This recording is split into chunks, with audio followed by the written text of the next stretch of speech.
You might imagine the Roman Senate as thunderous oratory and noble purpose.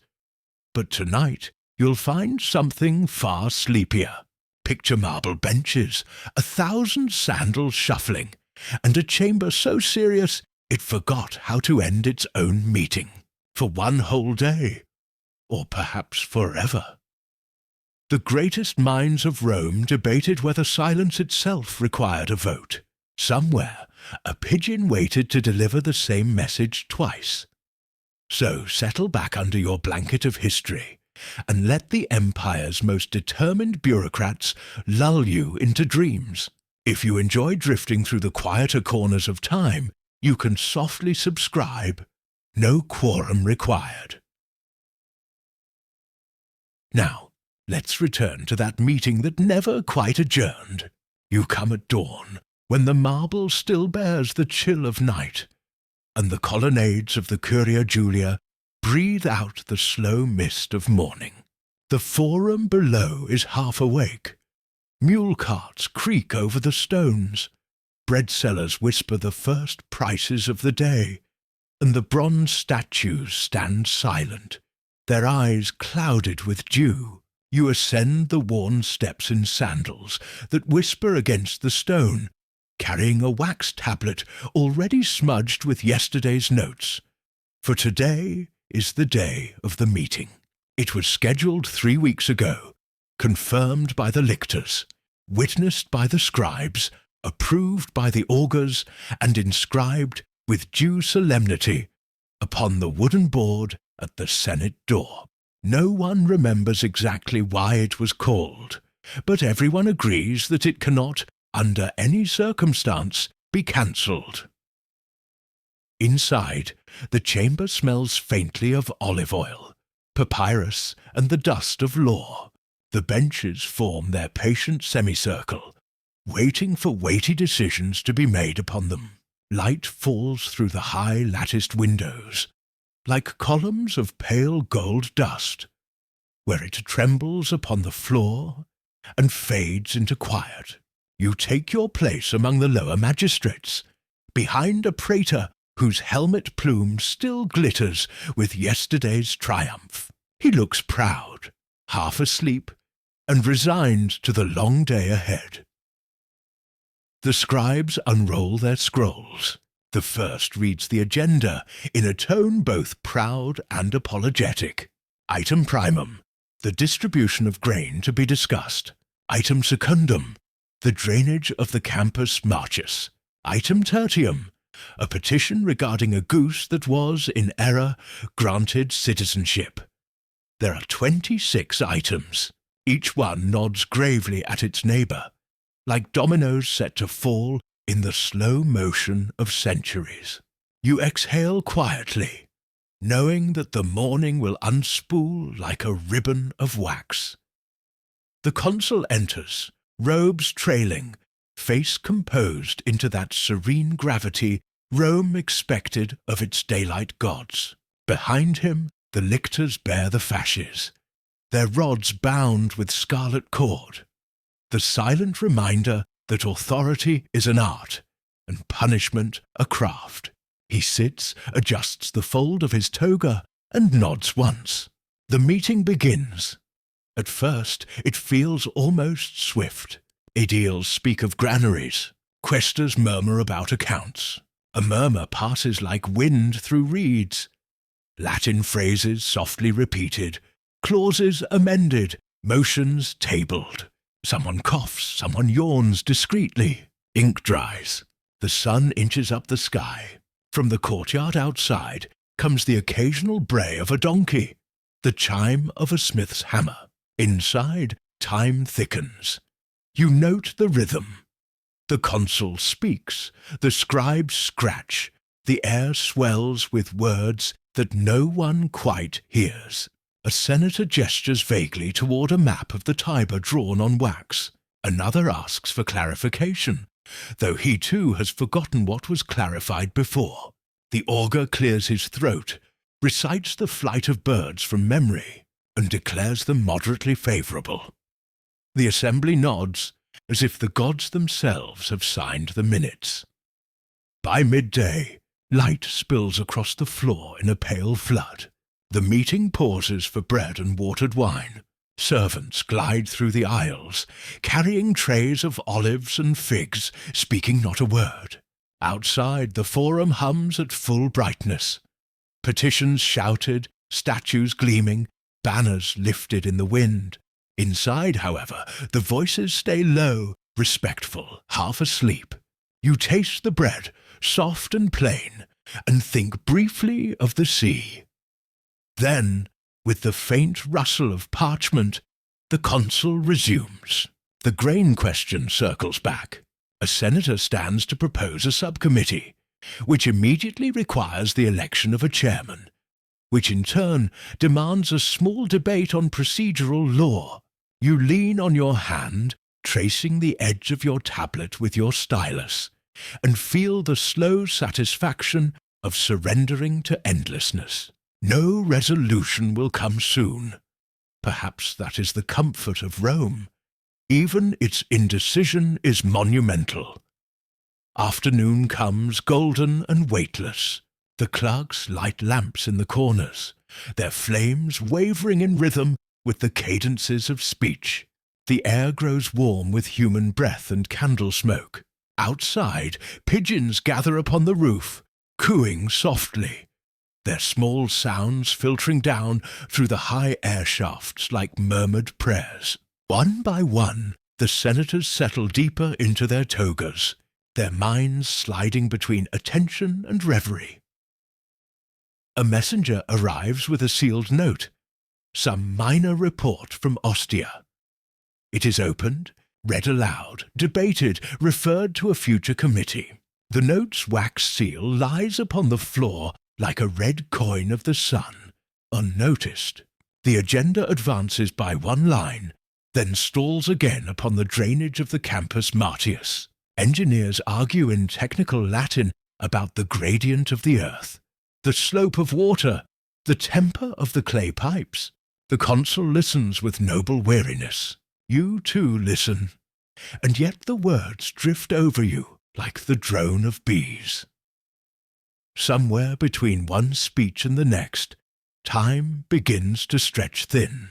The room feels larger, as if its walls had drifted slightly apart. You realize you have been here before, perhaps last month or last year, when the same question was raised and left suspended in midair. The wax on your tablet shows faint grooves from previous notes. The same words, slightly rephrased, like a litany that renews itself by repetition. It is not unpleasant. There is a serenity in such circles. Evening approaches with a soft blush across the marble. The consul calls for torches. Flames bloom along the walls. The light wavers on the senators' faces, carving them into pale statues. Someone suggests adjourning until tomorrow. Another insists that, by precedent, the meeting must continue until a motion is resolved. Heads nod. The lictors adjust their staves. The doors remain open, welcoming the dusk. And so, under the first stars of the Roman night, the meeting continues. Slower now, gentler, as if the entire city leaned closer to listen.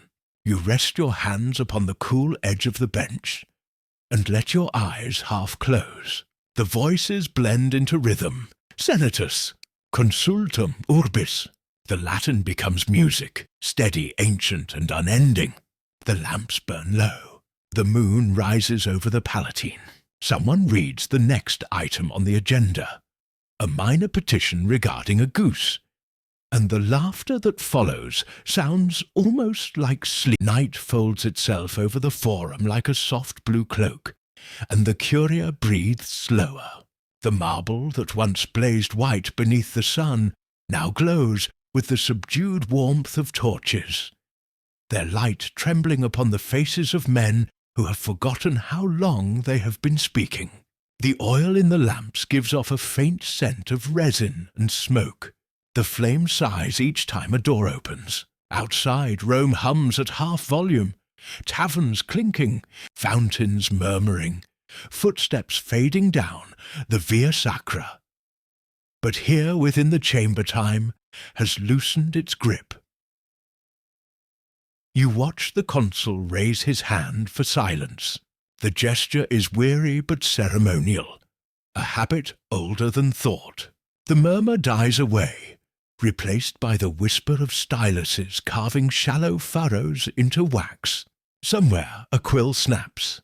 A scribe mutters a prayer to Mercury, god of messages, and reaches for another pen. You can almost hear the flutter of wings that never arrive. The current matter concerns the goose, not a metaphorical goose, nor an emblem of the Capitoline guardians, but an actual, living, well-fed creature, who, through a bureaucratic oversight, has been recorded as a citizen of the Republic. The Senate debates what this implies. One senator insists that citizenship implies taxation. Another argues that the bird, lacking hands, cannot sign official documents and thus cannot be taxed. A third, whose family farms in Campania, proposes the creation of a sub-office for the correction of zoological enrollments. The laughter is polite, almost reverent, the laughter of men who know they are laughing in Latin. You lean back, tracing with your eyes the carved panels on the ceiling, patterns of oak and acanthus leaves twining into infinity. How many meetings have these leaves witnessed? How many resolutions dissolved into air beneath their wooden gaze? The senators shift. The togas rustle softly, a tide of fabric. Someone clears his throat, declares the goose question deferred until proper consultation with the augurs. Agreement sighs through the room like wind through reeds. The consul nods. Item quartum is announced. Now it is the drainage of the Campus Martius again. Maps are unrolled. Miniature rivers traced in ink. Little lead weights used to keep the parchment flat. You remember these maps from last season, and the one before that. The Tiber has changed slightly, as though the river itself were attending the meeting and adjusting its course in response. The engineers stand in a cluster of cautious dignity, pointing at their lines as though at omens. They speak of silt and embankment, of sluice gates and divine favour. You understand little, yet every word seems both necessary and infinitely postponable. At the edge of the chamber, a young clerk stifles a yawn and spills a drop of ink on his knee. It gleams black under lamplight, then dries to dull purple, another record among the countless stains of Roman diligence. You watch him blink heavily, the weight of duty pressing gently upon his eyelids. His head dips forward, then rises again. No one notices. The meeting is its own weather system. Individual fatigue is but a passing cloud. Hours pass. The moon shifts its angle, casting new stripes of silver through the high windows. Somewhere, beyond the forum, a temple bell tolls for the night watch. Within, the voices continue, slower now, softened by exhaustion into something almost tender. Latin, that stern architecture of thought, begins to slur into lullaby. Curia, concordia, civitas. Each word echoes, lingers, fades. The consul reclines slightly, eyes half closed, and calls upon the pontifex for his opinion. The pontifex rises with the caution of age, adjusts the folds of his toga, and speaks for a long time about omens seen in the smoke above the Aventine. His sentences meander like the river he describes, turning upon themselves, finding quiet eddies of meaning. You follow none of it, and yet the cadence soothes you. You could fall asleep sitting upright, lulled by the slow ritual of civility. In one corner, a scribe copies the minutes onto a fresh scroll. His handwriting is precise, ornamental, utterly unreadable. He will store this scroll among thousands in the tabularium, where generations of clerks will one day fail to find it again. You imagine future archaeologists dusting off the fragments and wondering if Rome itself was one long meeting that never concluded. A breeze wanders through the hall, lifting the corner of a parchment, carrying the faint perfume of the night gardens. Laurel, crushed mint, a hint of sea salt from the distant port. You inhale it softly. The scent reminds you that outside these walls the stars are moving, though at a pace the Senate would likely debate. The consul calls a brief recess to consult with his aides. Senators rise, stretch their stiff limbs, and drift toward the portico. You follow them into the courtyard, where torches flicker against columns streaked with shadow. The moonlight paints everything in shades of marble and milk. There is a fountain murmuring in the corner, its water catching torchlight like molten bronze. You dip your fingers in and feel the chill of eternity. Rome will always have meetings, you think. It is how she dreams. A junior magistrate approaches, balancing a tray of watered wine. He offers you a cup, his expression both deferential and drowsy. You sip. The taste is faintly metallic, like old coins, but refreshing. Around you, pairs of senators converse in low tones. Not about politics now, but about their gardens, their daughters' dowries, the reliability of fig trees. Their words drift upward, mingling with the sound of the fountain, until they become indistinguishable from the night air. Then the lictors strike their staves upon the stones. 3 measured taps, the heartbeat of duty. The meeting reconvenes. You file back inside, obedient to the rhythm. The torches have been trimmed, their flames smaller, steadier. The benches creak as men settle once more. The agenda, read again for clarity, now sounds almost mythical. Item quintum, repairs to the Via Appia. Item sextum, scheduling of future deliberations. You smile faintly at that. The meeting to schedule further meetings. The Roman genius distilled into its purest form. Voices rise, drift, fade. The Via Appia's stones glisten faintly in your imagination, stretching endless and perfect beneath the moon. Perhaps, somewhere along that road, time itself is halted at a milestone, carved with words no one has yet translated. The senators speak of budgets, of slave labour, of quarry rights. Each topic folds neatly into the next, like tesserae in a mosaic whose full image no one will live to see. The night deepens. A second lamp sputters, goes out, is relit. The air grows heavy, fragrant with wax and tired words. You find yourself counting the shadows between pillars, losing track at 20, starting again. Somewhere above, a small owl perches on the ledge of the open skylight and watches with round patience. Its feathers catch the glow of the lamps. It seems the only creature truly awake. A senator stands to propose postponement. Another argues that to postpone would be to disrespect the ancestors, who surely endured longer sessions. Murmurs of agreement. The motion is withdrawn. The agenda proceeds. You smile again, not out of amusement, but of understanding. This is Rome's secret. Persistence refined into eternity. The minutes lengthen, become hours, then something less measurable. At last, perhaps near dawn, the consul speaks softly, his voice blurred by fatigue. "We shall adjourn briefly," he says, "but we shall reconvene with the sunrise, for the Republic's work is never done." The words hang in the air like incense.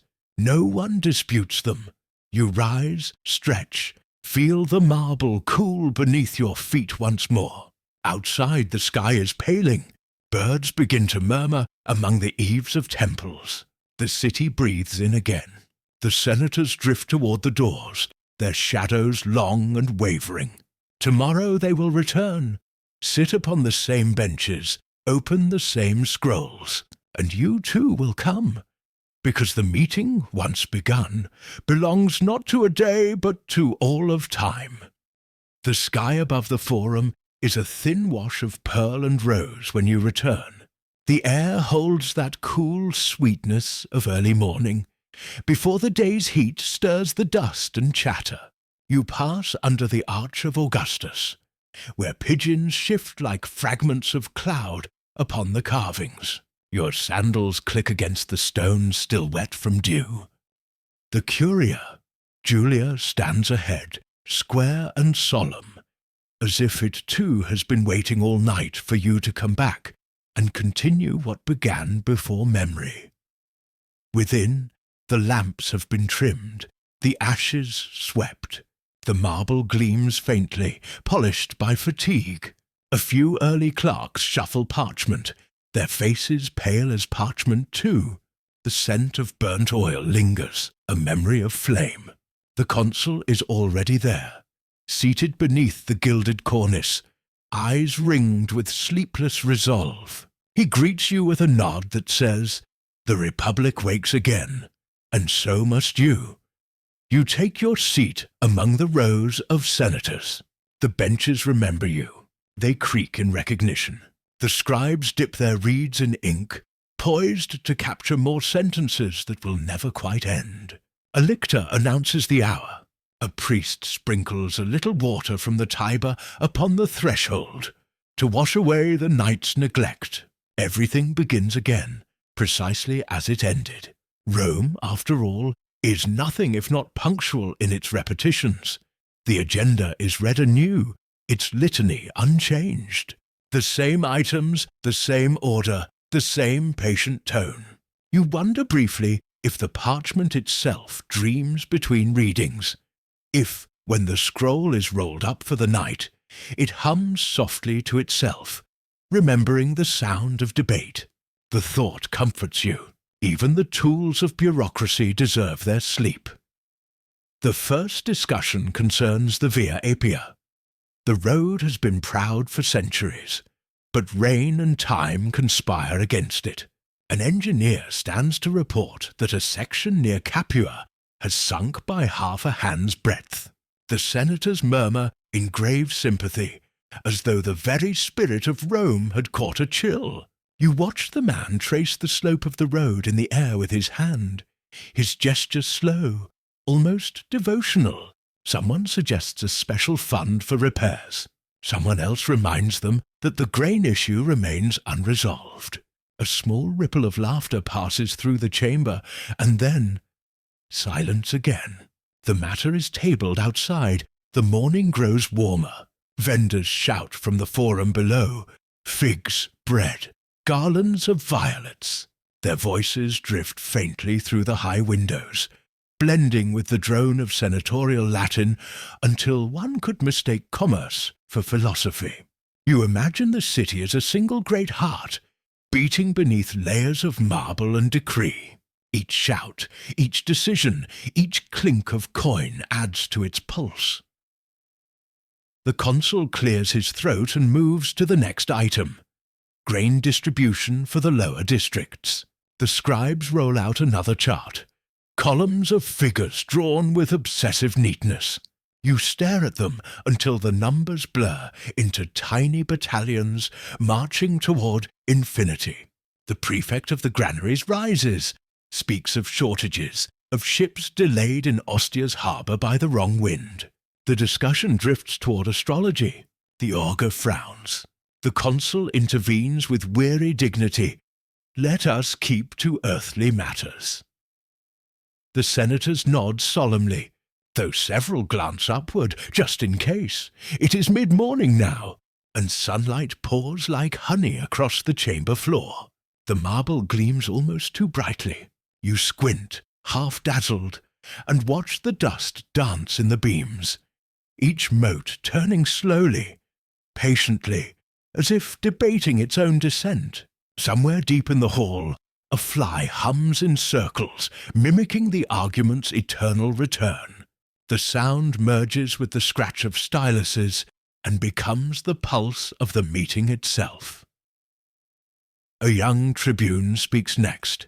His toga is crisp, his voice ambitious, but he has not yet learned that eloquence in Rome is measured not by conclusion, but by endurance. He quotes laws, proverbs, omens, and poetry. He gestures toward the gods, then toward the people, then toward the horizon, as though addressing all time at once. The senators murmur approval, though no one can recall what motion he began with. He sits flushed with triumph. The consul thanks him gravely and declares the point under advisement. The young man smiles, not realizing that advisement is a Roman synonym for eternity. You glance around.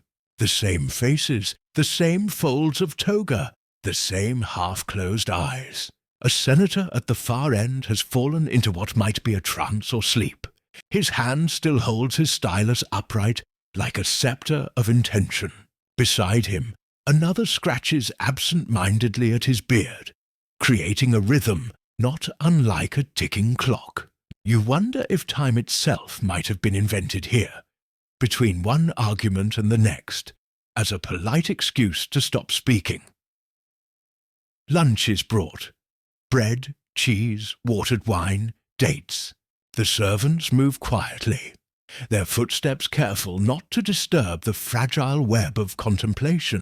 You chew slowly, grateful for the pause, and let the hum of conversation drift around you like warm air. Someone mentions a rumor that the emperor himself might attend the afternoon session. Someone else laughs softly and says the emperor has better things to do, like inspecting statues of himself. You smile behind your cup. Even in the Curia, humor finds small cracks to bloom through. After the meal, the air grows heavy again. Heat presses against the walls, and the marble sweats faintly. The senators fan themselves with folded parchment. A pigeon lands upon the sill, coos once, and tilts its head as if listening to the debate. You envy its freedom, yet suspect that even it, if it stayed long enough, would be drawn into the rhythm of deliberation.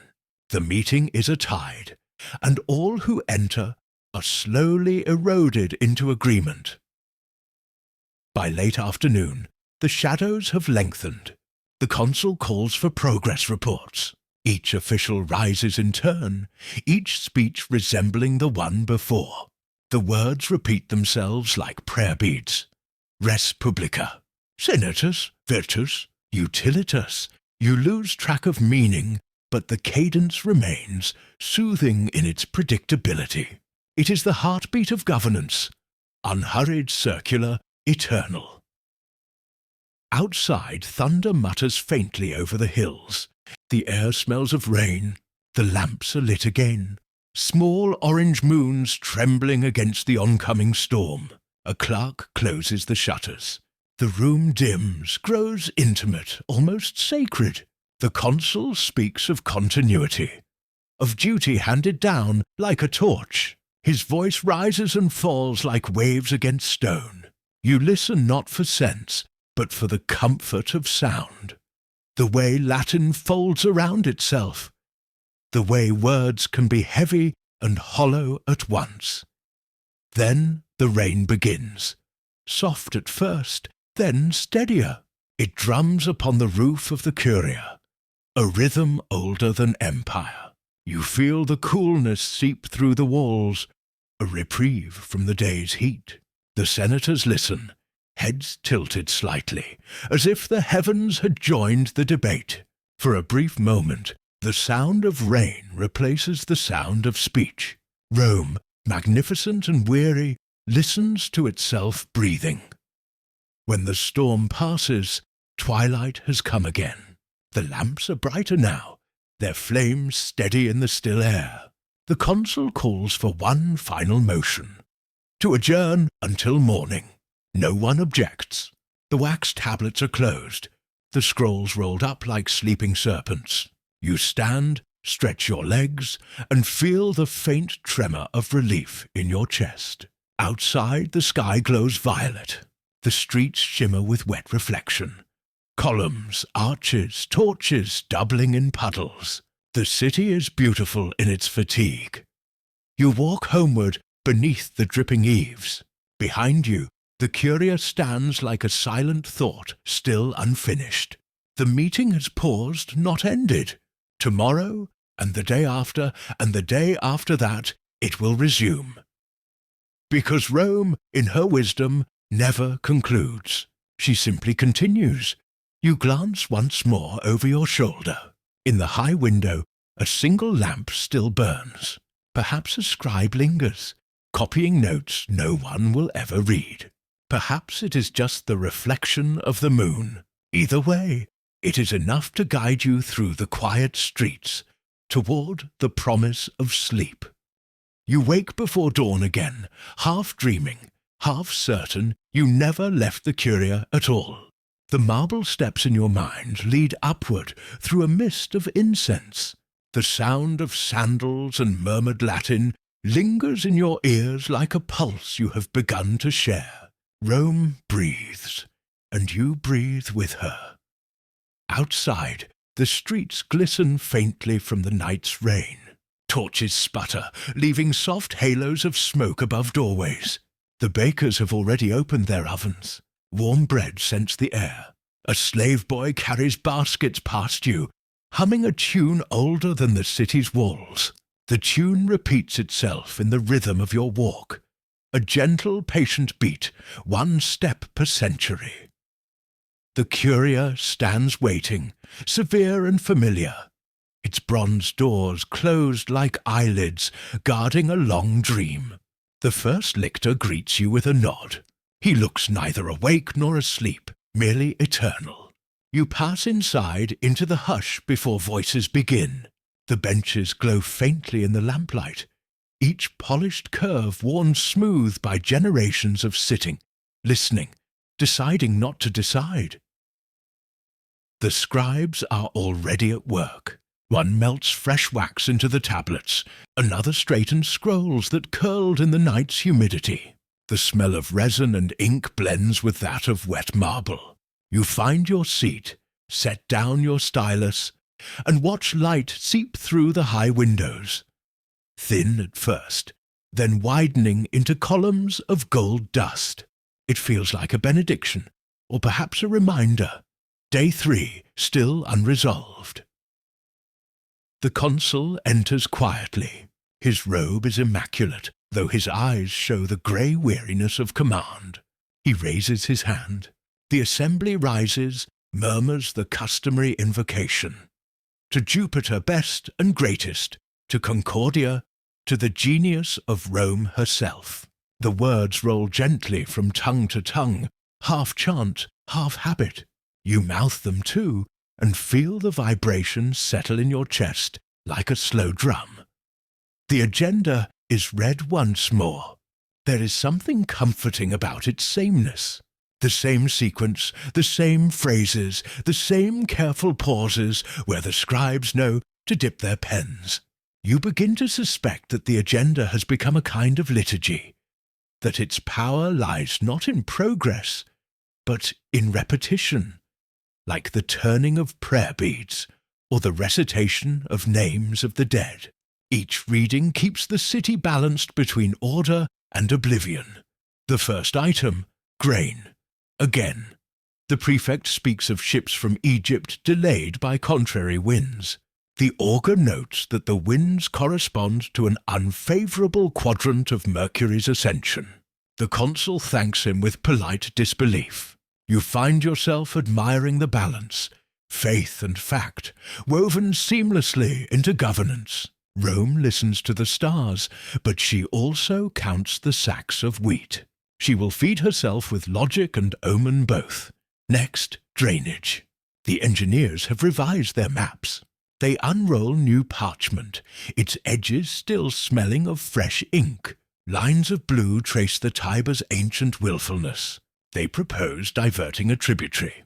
A senator from Etruria warns that doing so will offend a local river god. He cites precedent from 114 BCE, when a flood followed a similar insult. The debate unfolds like a slow tide. Words rising, cresting, receding without conclusion. You note the phrases repeating. the arguments reforming themselves with minor variations, like waves reshaping sand. No one seems frustrated. In Rome, repetition is not futility, but continuity. By mid-morning, the sun pours in so fiercely that clerks drape thin linen over the windows to soften the glare. The chamber turns milky and dreamlike. Voices sound muffled, as if spoken through water. You feel your head grow light, your stylus tracing idle loops upon the wax. Somewhere a senator coughs, another sneezes. Each sound punctuates the monotony like gentle thunder in a far-off valley. Then, quite unexpectedly, a poet stands. He has been invited as an honorary observer. A small gesture to culture, a reminder that words can beautify even bureaucracy. He speaks of the Tiber as a living being, of laws as the veins through which the Republic's blood flows. His metaphors wander, lovely and irrelevant.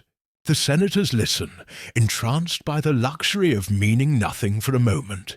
When he finishes, there is applause, quiet and polite. The consul thanks him and asks the clerk to record none of it. The meeting resumes, the hours lengthen. Outside, the clamour of midday swells and ebbs. A child's laughter echoes from the forum, oddly fragile amid the marble gravity.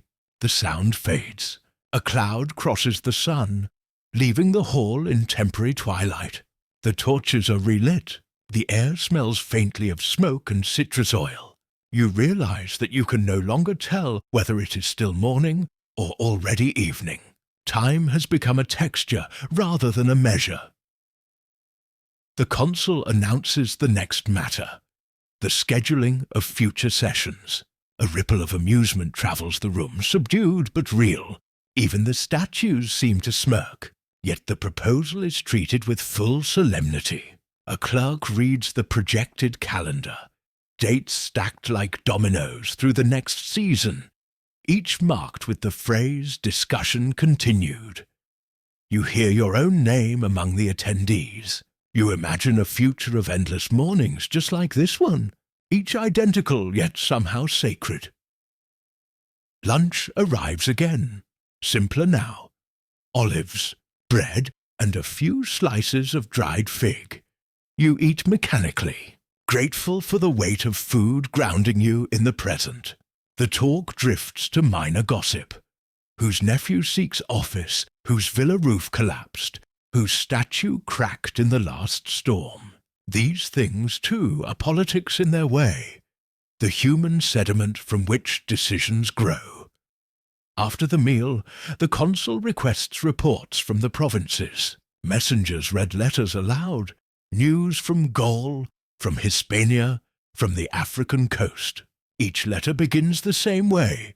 To the Honourable Senate and people of Rome, greetings and health. The words carry dust, salt, wind.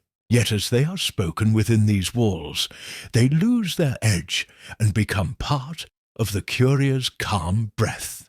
You picture those distant lands under the same sun, the same empire of paperwork binding them all. As the afternoon ripens, drowsiness seeps through the benches. A few senators lean back, eyes closed, feigning reflection. The scribe's quills slow. The scratching becomes a lullaby. Even the consul's voice softens, worn smooth by its own echo. You think of the gods again. How they must look down, indulgent, amused, perhaps envious of mortals capable of such infinite deliberation. Rain begins once more, this time gentle and steady, tapping against the roof in measured syllables. The torches sway in the draught. The chamber seems to float, detached from the city outside. You could be anywhere or nowhere, suspended in Rome's perpetual thought. Evening approaches without fanfare. The consul looks up, surprised at the dimness, as if twilight were an unscheduled guest. He calls for the final reading of the day's minutes. The clerk stands, clears his throat, and recites in a voice of practised monotony. The same motions, the same deferrals, the same phrases of gratitude. The sound is hypnotic, a chant carved into the air. When he finishes, silence falls. No one moves. For a moment, the Curia feels empty of time itself. Then the consul nods, satisfied. "We shall reconvene," he says softly, "at dawn, as the gods will it." The benches creak as men rise. The marble floor reflects their movements like water disturbed by oars. You follow them out, past the threshold still damp with consecrated drops, into the cool Roman night. The stars are veiled by thin clouds. Somewhere beyond the Palatine, a dog barks once, twice, then stops. You walk home through streets smelling of rain and laurel, your steps echoing between shuttered shops. The city is vast, quiet, eternal, a body dreaming of itself. You feel both small and infinite within it. Tomorrow will come, identical and new, and you will take your place again beneath the dome. The meeting will wait for you, as it always has, as it always will. The fourth dawn arrives almost without light. A pale fog clings to the forum, softening every column until the city seems carved from breath. You walk slowly, wrapped in your toga like a traveller between worlds. Somewhere behind you, a rooster mistakes the hour and crows twice. Rome yawns.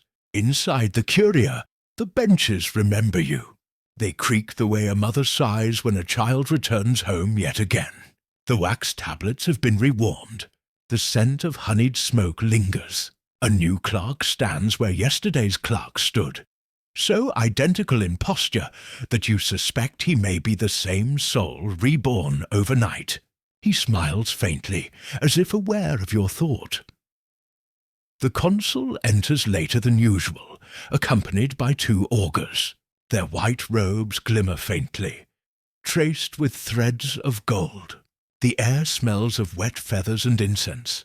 They have been watching birds since dawn. One carries a bronze cage with a single dove inside. The dove blinks slowly, unimpressed by politics. The consul clears his throat. Before the day's agenda, he says, the augurs will deliver a sign from Jupiter.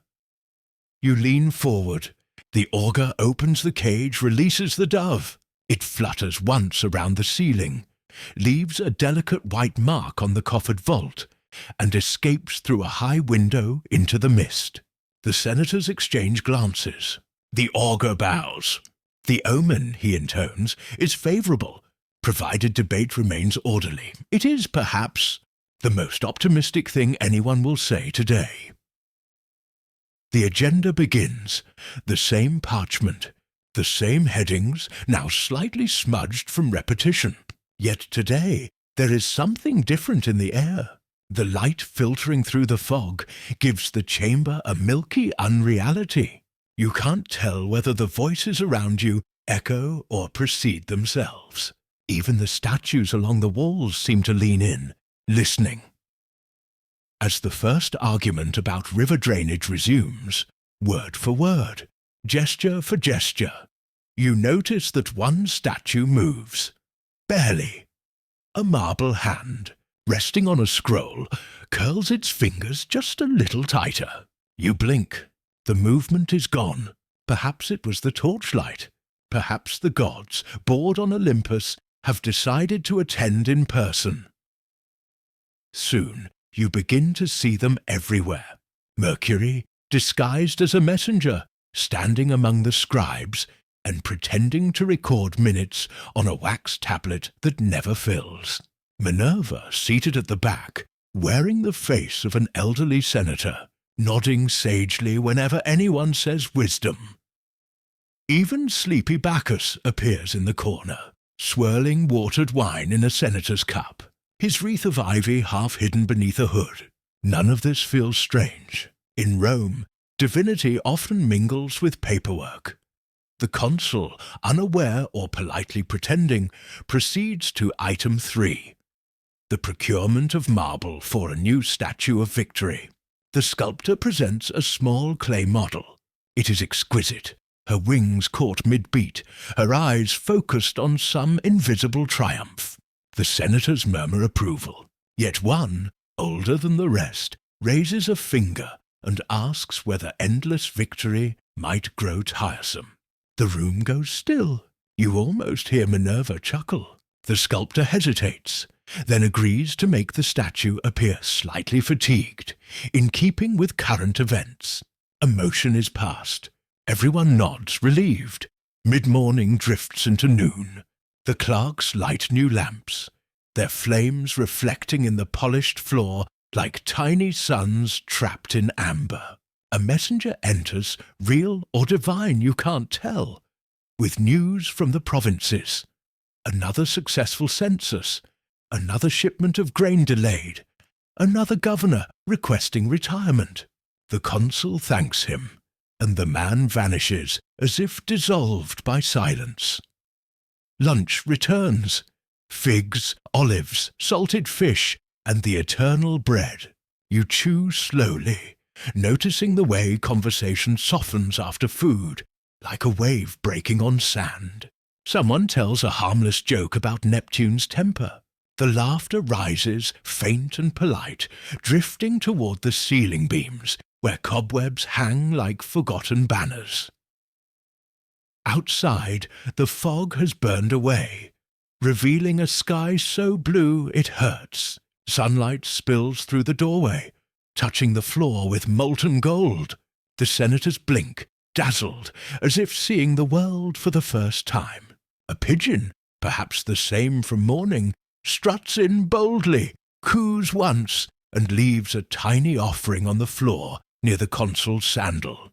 Without missing a beat, the consul declares the sign auspicious. The scribes dutifully record it. Then comes the unexpected.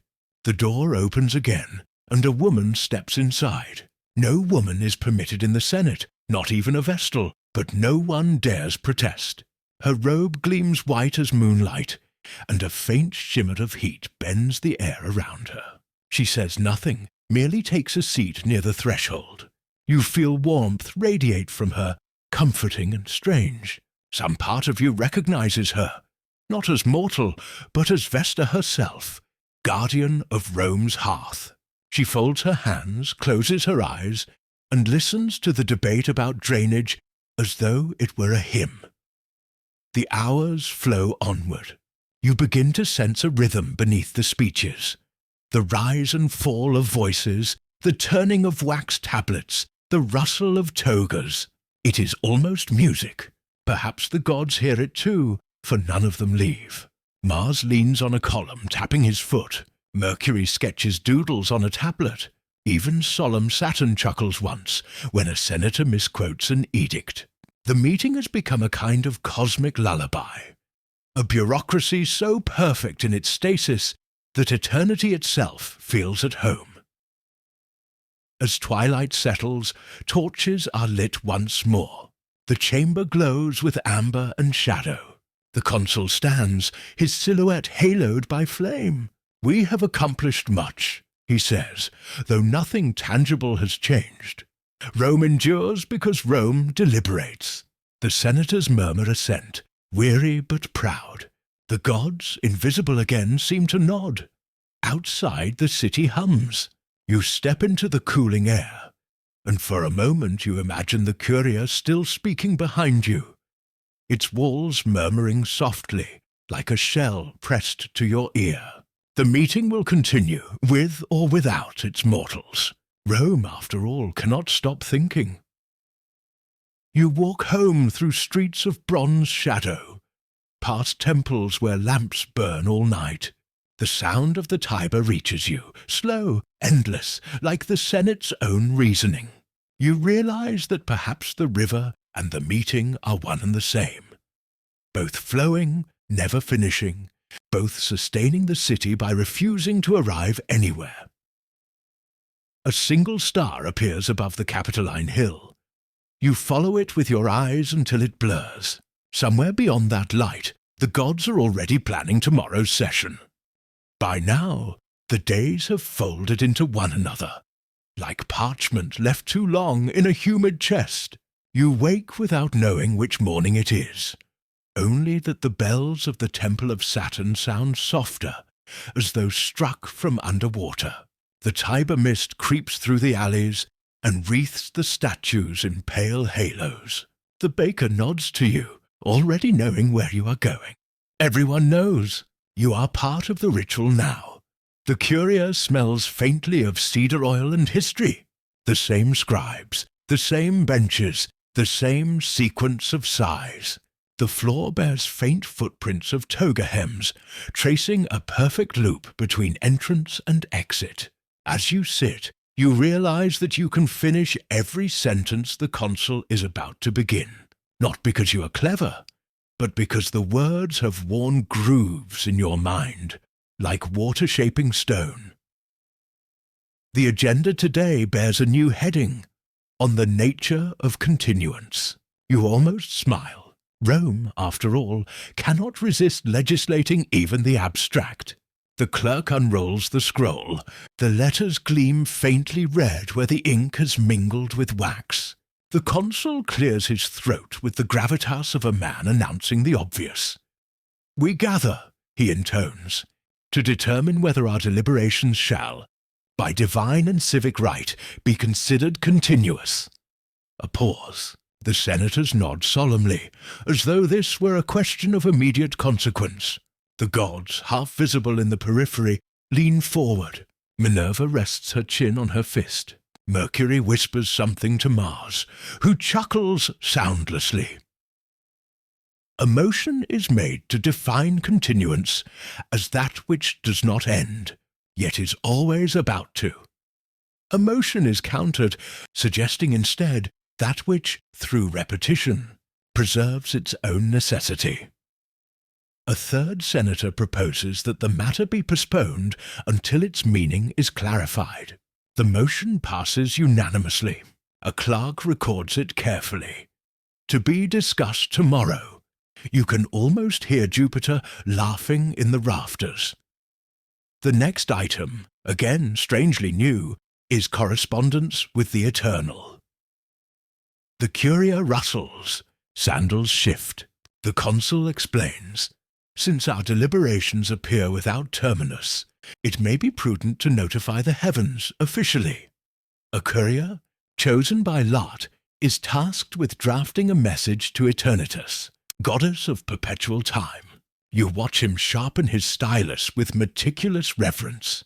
He begins to write upon a thin wax tablet glazed in silver. The words form slowly, each one trembling between prayer and memo. To the everlasting lady, keeper of cycles and minutes, the Senate and people of Rome send greetings and unending attention. We hereby inform you that our session remains in progress. Should divine protocol require acknowledgement, please send omens at your leisure. The courier reads it aloud. No one objects. The motion passes. The letter is placed on the altar beside the Curia door, beneath the watchful eyes of Vesta. A faint warmth rises from it, as though the goddess has already read it and smiled. By midday, the chamber feels lighter, almost transparent. Dust motes dance through sunbeams like drifting commas between clauses of the same endless sentence. You feel the weight of your stylus diminish. It writes on its own now, tracing loops that resemble ancient constellations. You wonder whether the scribes still write or merely dream of writing. The debate drifts into philosophy. If the Senate never adjourns, is Rome itself immortal? If decisions are never completed, does that preserve the Republic in perfect suspension, safe from error? A senator quotes Cicero, another quotes the Sibylline books. A third claims both sources agree if you squint. The air hums with the pleasant absurdity of it all. Outside, the forum thrums with daily life. Vendors calling, wheels clattering, children chasing hoops. But their sounds reach the Curia as through veils, muffled by marble and ritual. You suspect that the world outside moves in circles too, imitating the great deliberation within. Every argument in Rome is an echo of this one, every silence a continuation of this meeting's pause. When the lunch bell rings, no one leaves. The servants bring platters of dates, cheese, and watered wine. A senator toasts to the endurance of orderly discourse. You sip, taste the mild sourness of age in the wine, and find it comforting. The gods too raise invisible cups. Time itself seems to drink with you. After the meal, the air thickens with warmth.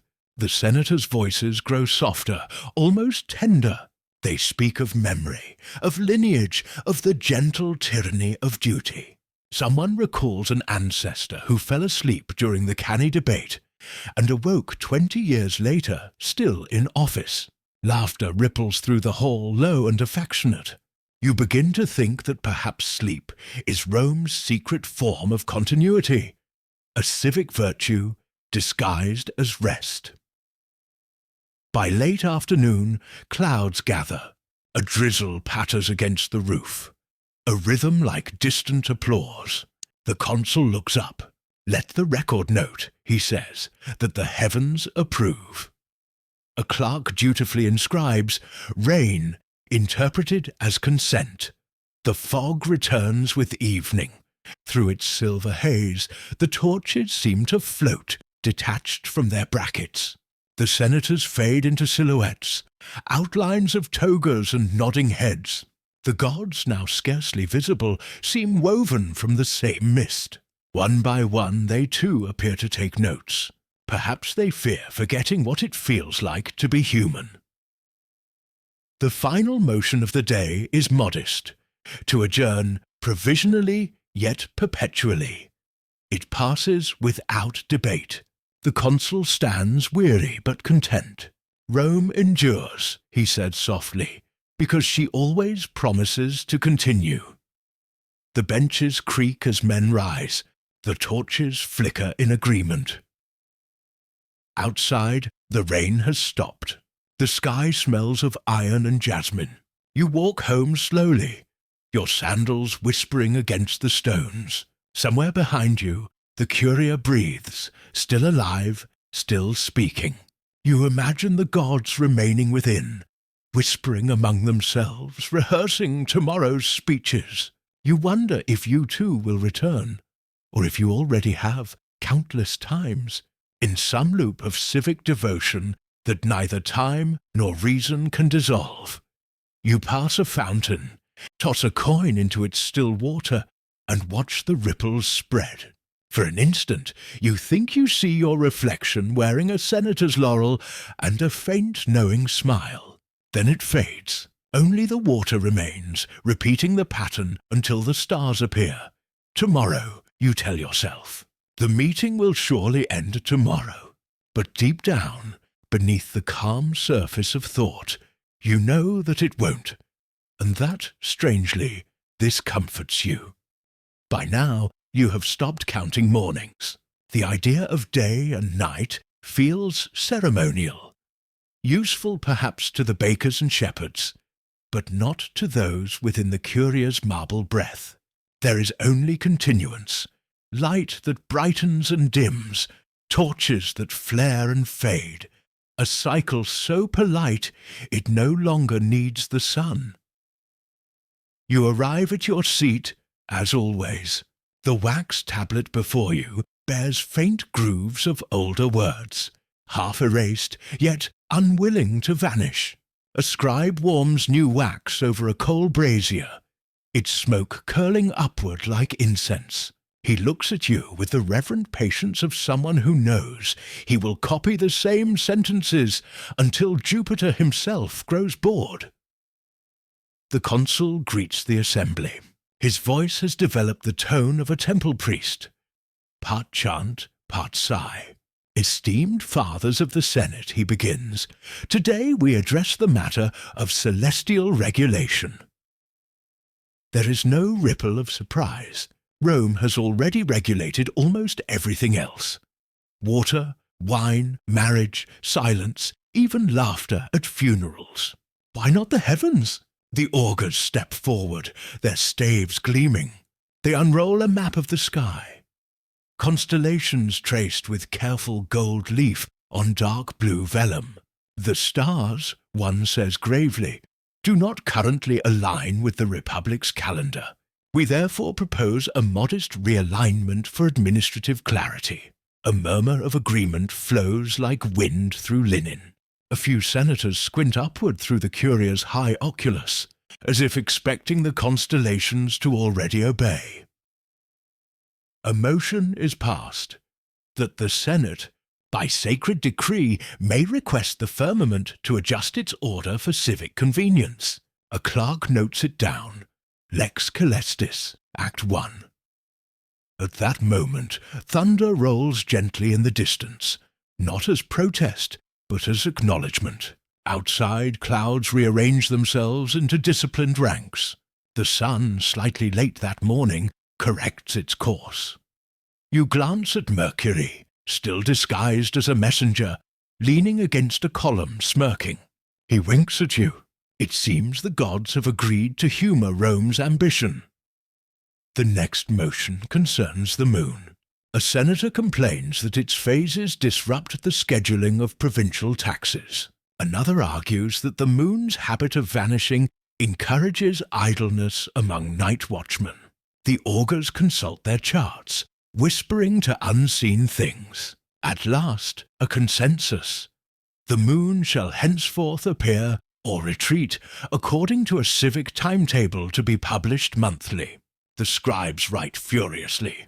Outside, the faint silver disk of the moon hesitates behind a cloud, as if waiting for approval before proceeding. You begin to feel the shift. Subtle, serene, unhurried. Rome's decrees, once confined to the earth, now drift upward like smoke, carrying authority into the firmament. The city itself seems to hum with it. Pigeons march in orderly rows along the roof tiles. The wind turns pages of discarded scrolls in perfect rhythm. Even the fountains, those watery orators, bubble as though reciting minutes from an invisible meeting. At midday, the consul declares a recess for divine correspondence. The senators stretch their limbs, sip watered wine, and dictate messages to eternity. One writes to Mars, requesting better weather for military parades. Another drafts a petition to Venus, politely suggesting fewer distractions during legislative sessions. You, without quite knowing why, write a simple note. To whoever listens, please remind us why we began this meeting. Respectfully, one who keeps attending. You seal it with wax and place it beside the others. A warm breeze carries the scent of laurel and ink. Somewhere high above, something vast stirs. Perhaps reading, perhaps smiling. After the break, debate resumes. The senators speak of codifying the predictable rhythm of thunder, of issuing standards for rainbows, of licensing eclipses to prevent public alarm. A senator from Capua proposes that comets be treated as itinerant ambassadors rather than omens. The laughter that follows is genuine, gentle, sleepy. Someone records it anyway, lest posterity forget that humour once existed in politics. As afternoon stretches thin, a strange quiet falls. Outside, the forum stands utterly still. Birds hang motionless in the air, caught mid-flight like fresco figures. You feel a faint vibration in the marble beneath your feet, as though the city is purring. Rome's laws are taking hold, not by force, but by persuasion. The universe seems grateful to be organized at last. Then, as dusk lowers its purple veil, the sky above the Curia ripples. Letters, golden, enormous, form among the clouds, spelling Latin too ancient to read. The senators look up, awe softening their wrinkles. The words shift slowly, arranging themselves into a proclamation that glows for a moment before fading. Senatus consultum aeternum, the eternal decree. No one speaks. The consul bows his head. A soft drizzle of light falls through the oculus, as if the heavens have signed the motion into law. You find yourself smiling. Perhaps this is what Rome has always wanted. Not conquest or wealth, but the polite cooperation of creation itself. A bureaucracy so vast and serene that even the stars obey its calendar. When the torches are lit, their flames rise straighter than usual, without flicker. The air feels balanced, almost perfect. The consul, voice hushed, calls for closing words. A senator stands and murmurs, "Order has been restored above and below." Everyone nods. The gods, invisible again, offer faint applause. A rustle like wind through parchment. As you leave the Curia, the night sky gleams with mathematical precision. Every star holds its appointed post. The moon, punctual now, shines directly above the Senate roof, like a seal of approval. The streets hum quietly. Fountains, torches, and even stray cats move in rhythm with the celestial ledger. You breathe deeply. Rome feels eternal, tidy, measured, half asleep in her own perfection. And yet, a thought stirs beneath your calm. If the Senate can edit the sky, who now edits the Senate? You glance back once. The Curia's doors are closed, glowing faintly from within. Perhaps eternity is already drafting its reply. You walk home beneath the ordered constellations, lulled by their precision, and for the first time, you cannot tell whether you are dreaming Rome, or Rome is dreaming you. You could not remember when the chamber had last gone quiet.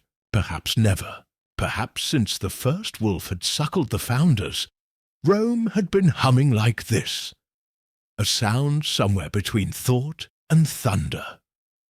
The day had grown thick with its own weight. Dust hung in the high shafts of light like ghostly incense, stirred each time a senator shifted or coughed. The voices overlapped. A contest not of sense, but stamina. You had long since stopped listening for meaning. The speeches were riverstones, worn smooth by repetition. At the centre of it all stood Senator Lucius Valerius Messala, a man of great dignity and uncertain memory. His toga was magnificent, the border of purple so wide it trailed like a royal banner. Yet his eyes were small, uncertain things, peering from a face creased as an old map. He rose slowly, clutching the edge of his seat for balance, and everyone, by instinct rather than respect, fell into a hush. "Conscript fathers," he began, "I rise today to speak on—" And then he stopped. It was not the deliberate pause of an orator. It was the bewildered silence of a man who has misplaced the key to his own thought. He blinked once, twice. His mouth opened, then closed, like a fish too suddenly pulled from the Tiber. You felt the collective discomfort ripple through the room. No one wished to help. To remind him would be to acknowledge that memory could falter within such august marble. Finally, Messala nodded gravely, as though conferring with invisible advisers. "Yes," he said at last, "that is indeed the matter." No one knew what matter he meant, but by the laws of Roman courtesy, every senator began nodding. Scribal styluses resumed their scratching, obediently recording a speech that did not exist. Messala, emboldened by the sound of his own phantom authority, continued, "It is as our ancestors decreed. When the capital was young, and the stones still warm from the founding fires. That was safe ground. Invoking ancestors never required precision. You allowed your mind to wander. You pictured those ancestors, ghosts of stern-faced men in square beards, peering through the ceiling of time, mildly amused that their descendants still argued under the same dome about the same nothing. They too had once filled the Curia with speeches about procedure, about the moral decay of youth, about the price of grain, and the virtue of old laws.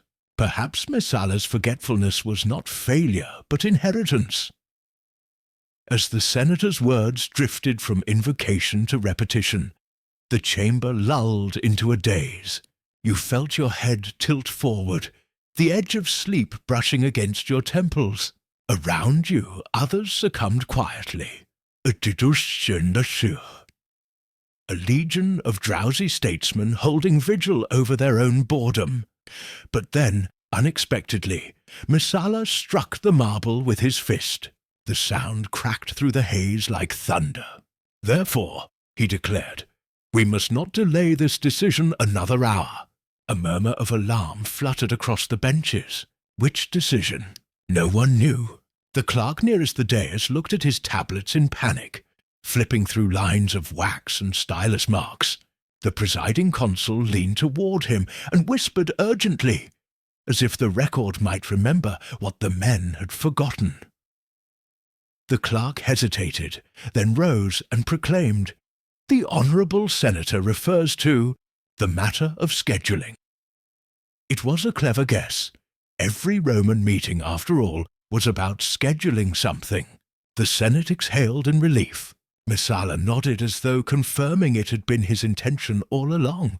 "Yes, scheduling!" he roared triumphantly. "Let us decide when to decide." And so began a debate on the calendar. On which day, in which month, they might reconvene to discuss the question they had never defined. The irony was too perfect to spoil. Even the gods, if they still watched, must have smiled faintly at the sight. The greatest minds of the Republic arguing for hours over which hour would be best to argue again. Outside the shadows lengthened. The sacred geese of Juno cackled faintly from their coop on the Capitoline, disturbed by some unseen omen. You wondered if they mocked the senators, or if their laughter was simply another sound in the eternal rhythm of Rome's governance. Within the Curia, the air grew close. The wax on the tablets began to soften under the heat. A drop of sweat slid from your temple to the scroll in your lap, leaving a dark mark that spread like ink. The debate wound on, coiling through topics like a snake through tall grass. The question of the meeting's next date became a discussion of which auguries were favourable, that in turn became an argument about which priest's calendar could be trusted.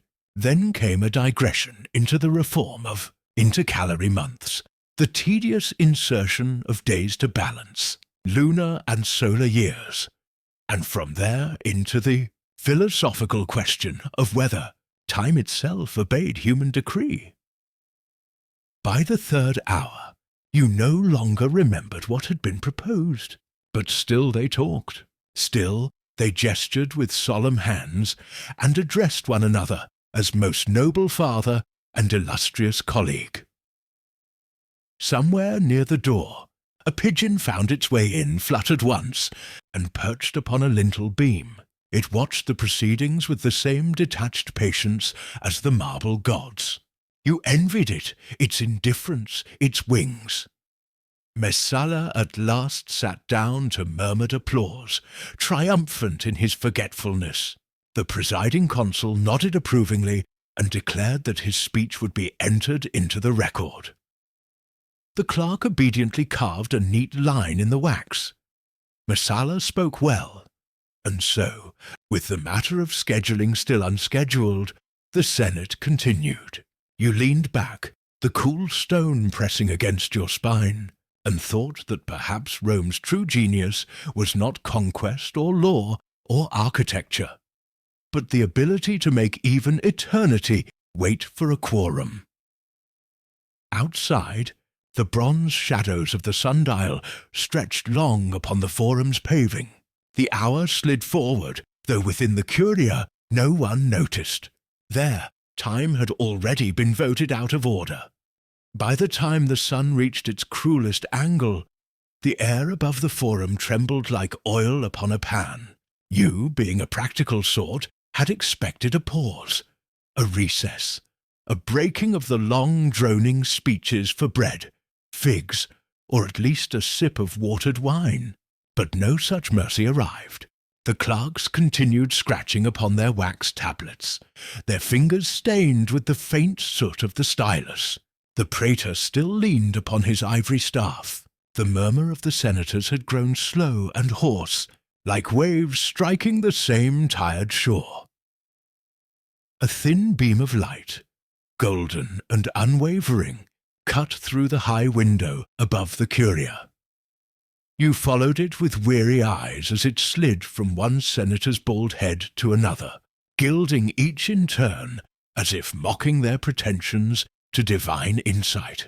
Around you, the smell of men who had not moved for hours began to mingle with the sweetness of burning myrrh. Someone's stomach betrayed him, a rumble so solemn it might have been mistaken for thunder.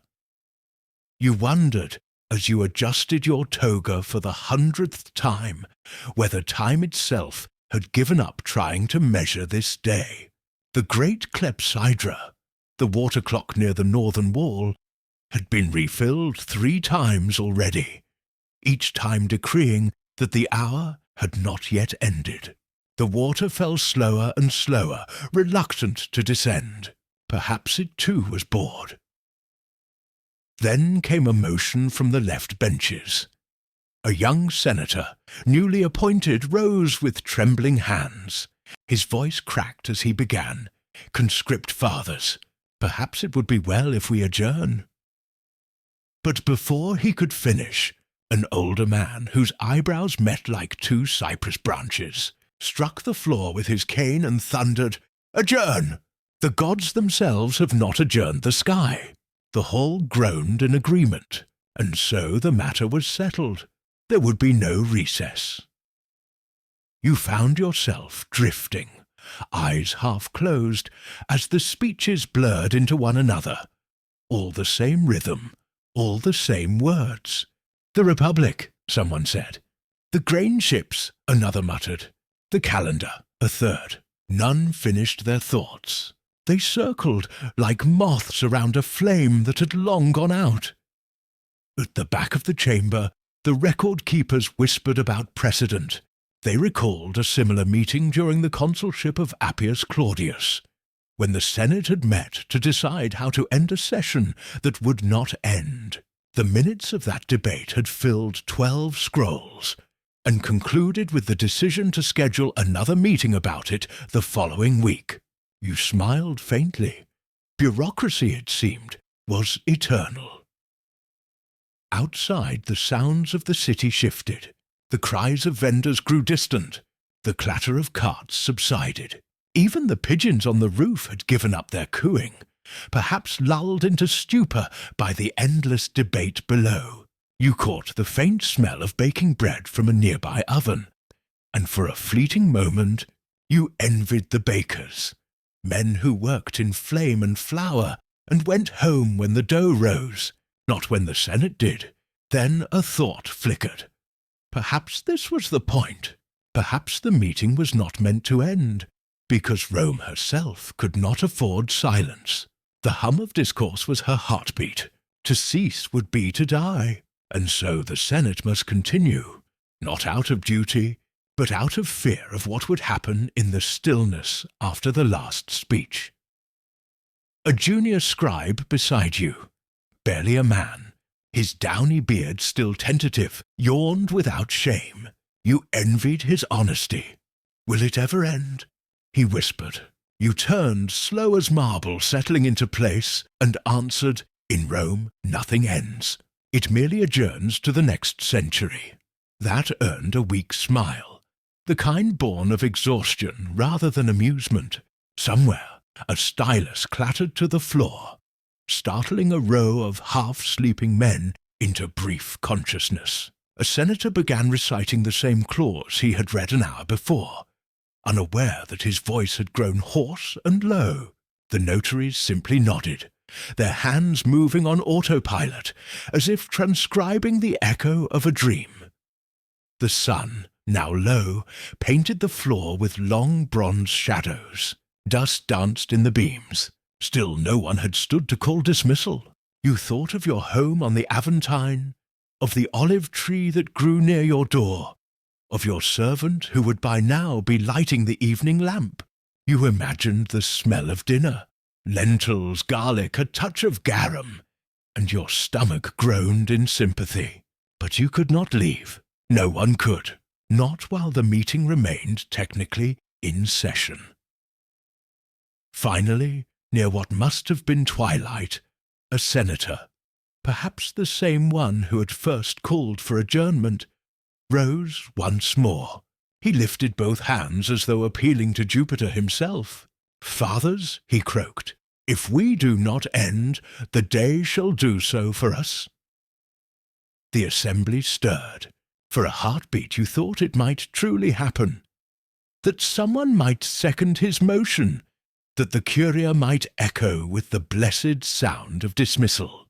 But then an old man coughed, muttered something about procedural order, and the matter dissolved again into debate. You sighed. The clepsydra was refilled a fourth time. As the first stars appeared above the forum, you realized the absurd truth. The meeting no longer belonged to the day, or to the men within it. It had become a living creature, fed by words, sustained by formality, unwilling to die. Somewhere beyond the marble, Rome's fires burned and dimmed, and life continued without waiting for the Senate's permission. The night watch outside would soon light their torches. You thought of their steady march, their simple rhythm of duty and rest. How enviable it seemed. Inside, your eyelids grew heavy. You wondered whether anyone would notice if you nodded off for a moment. After all, half the chamber already looked embalmed. The words of the presiding consul blurred into a drone, soothing in its sameness. "Resolved, resolved, resolved." It became a lullaby, and as your mind drifted toward the edge of waking, you thought perhaps sleep itself was Rome's only rebellion, the one adjournment no decree could overrule. But even as you drifted, you sensed that tomorrow, or whatever passed for it here, the same men would rise again beneath the same dome, still arguing about how to end what had never begun. The water would fall through the clock, slow as memory, and you would once again sit among them, caught in the long afternoon that Rome called eternity. Night arrived quietly, like a clerk entering late and hoping not to be noticed. You realized with a small start that the sun had long since abandoned the sky. The light now came from the tall bronze lamps along the Curia's walls, their wicks trembling in the draught that seeped through unseen cracks.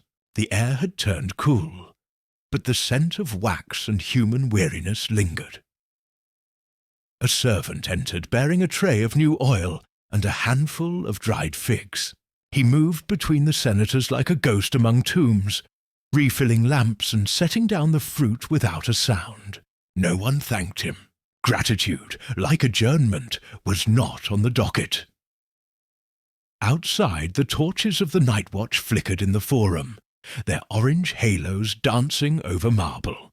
You could see them faintly through the high window, soldiers in cloaks pacing the perimeter, their sandals scuffing softly.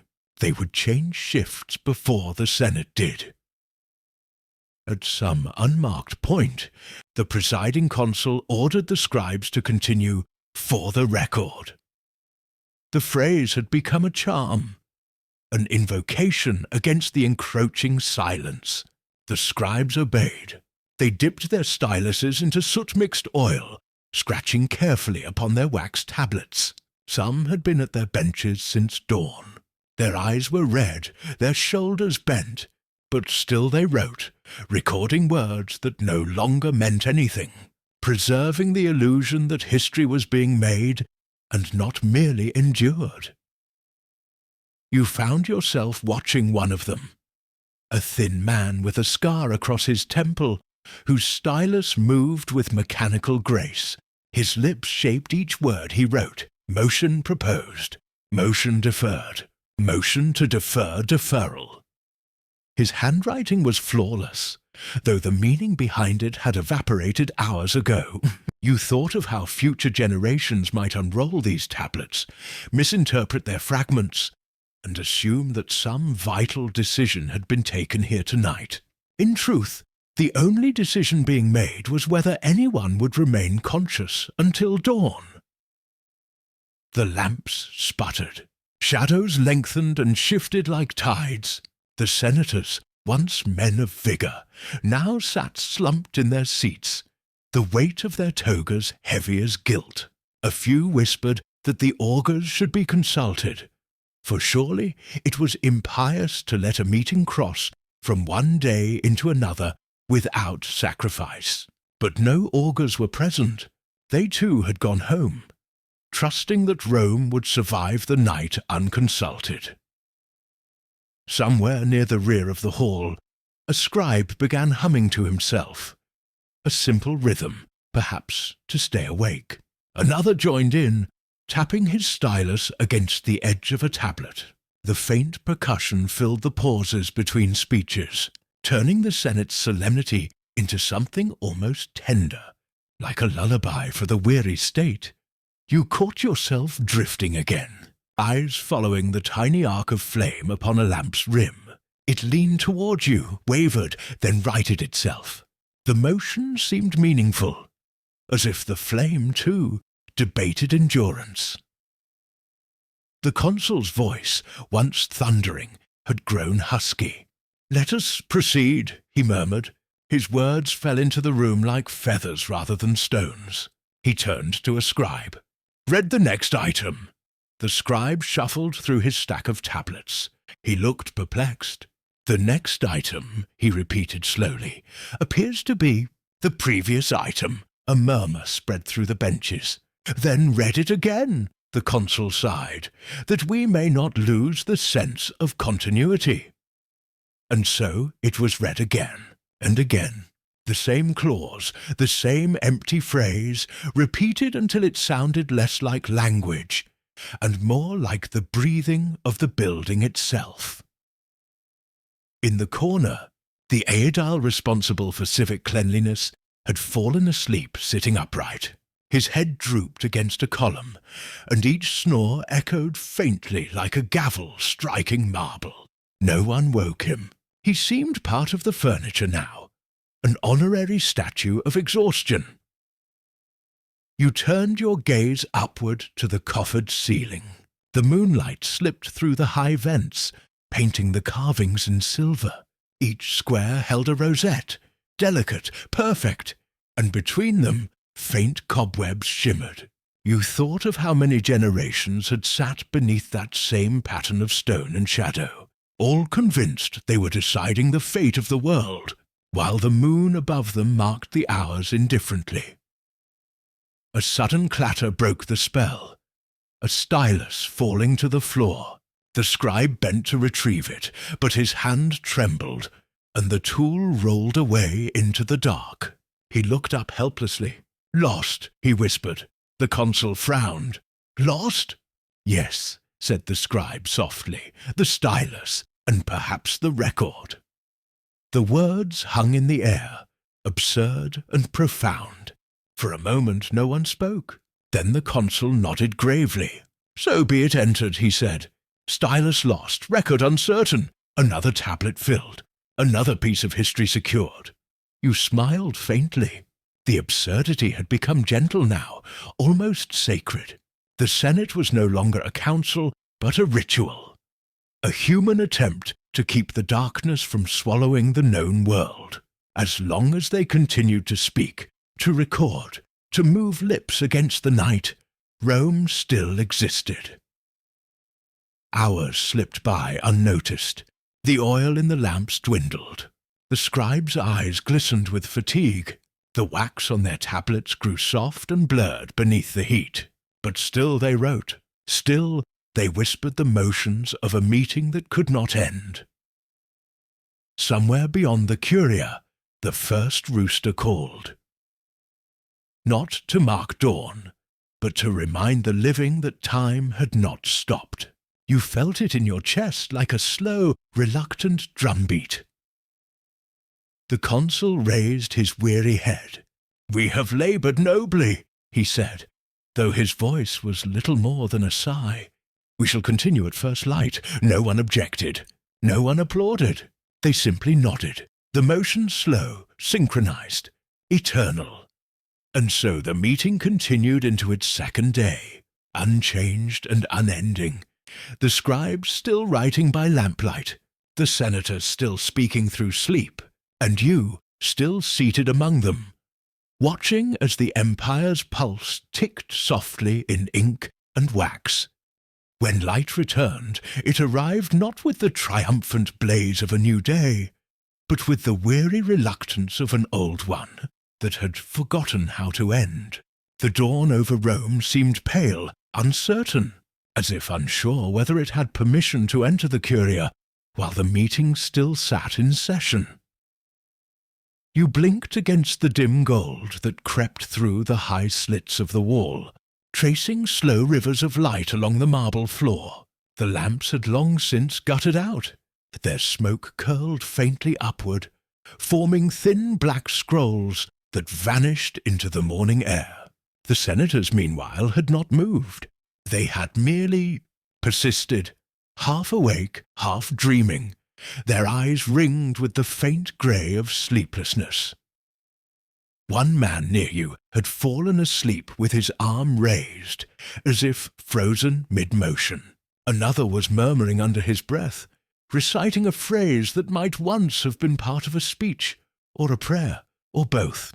The presiding consul still sat upright, but the stiffness in his posture spoke of exhaustion rather than dignity. His wreath had slipped slightly askew.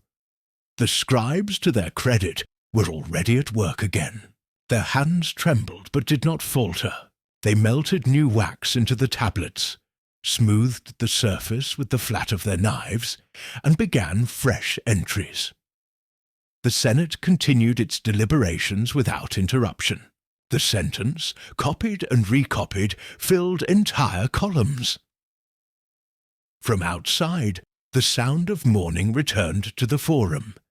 Sandals striking stone, vendors calling, the low hum of fountains stirred by the breeze. Somewhere a flute trilled thin and bright, and it struck you how strange it was to hear joy in the same world where you sat imprisoned in ritual. The consul raised a hand. "Let us resume," he said hoarsely, though no one had ever stopped. "First item," murmured a scribe, consulting his tablets. "The question of adjournment." The chamber stirred, as if the word itself carried danger. Men shifted, cleared their throats, exchanged cautious glances. You could feel the tension flutter like a trapped bird among them. "Adjournment," repeated the consul, his voice a cracked echo of authority. "It has been proposed and deferred. Let us—" He hesitated, staring at the parchment in front of him. "Let us determine whether we are yet in the same day." That, you thought, was a fair question. The Fasti, Rome's official calendar, declared each new day at sunrise. But what then was a sunrise that had come and gone without acknowledgment? Had they crossed into another day, or merely stretched the first beyond its rightful span? An old senator rose, his toga dishevelled, his hair glinting silver in the light.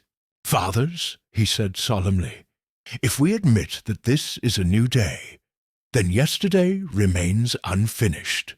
And if yesterday is unfinished, then by law, this meeting cannot be concluded until the past itself is resolved."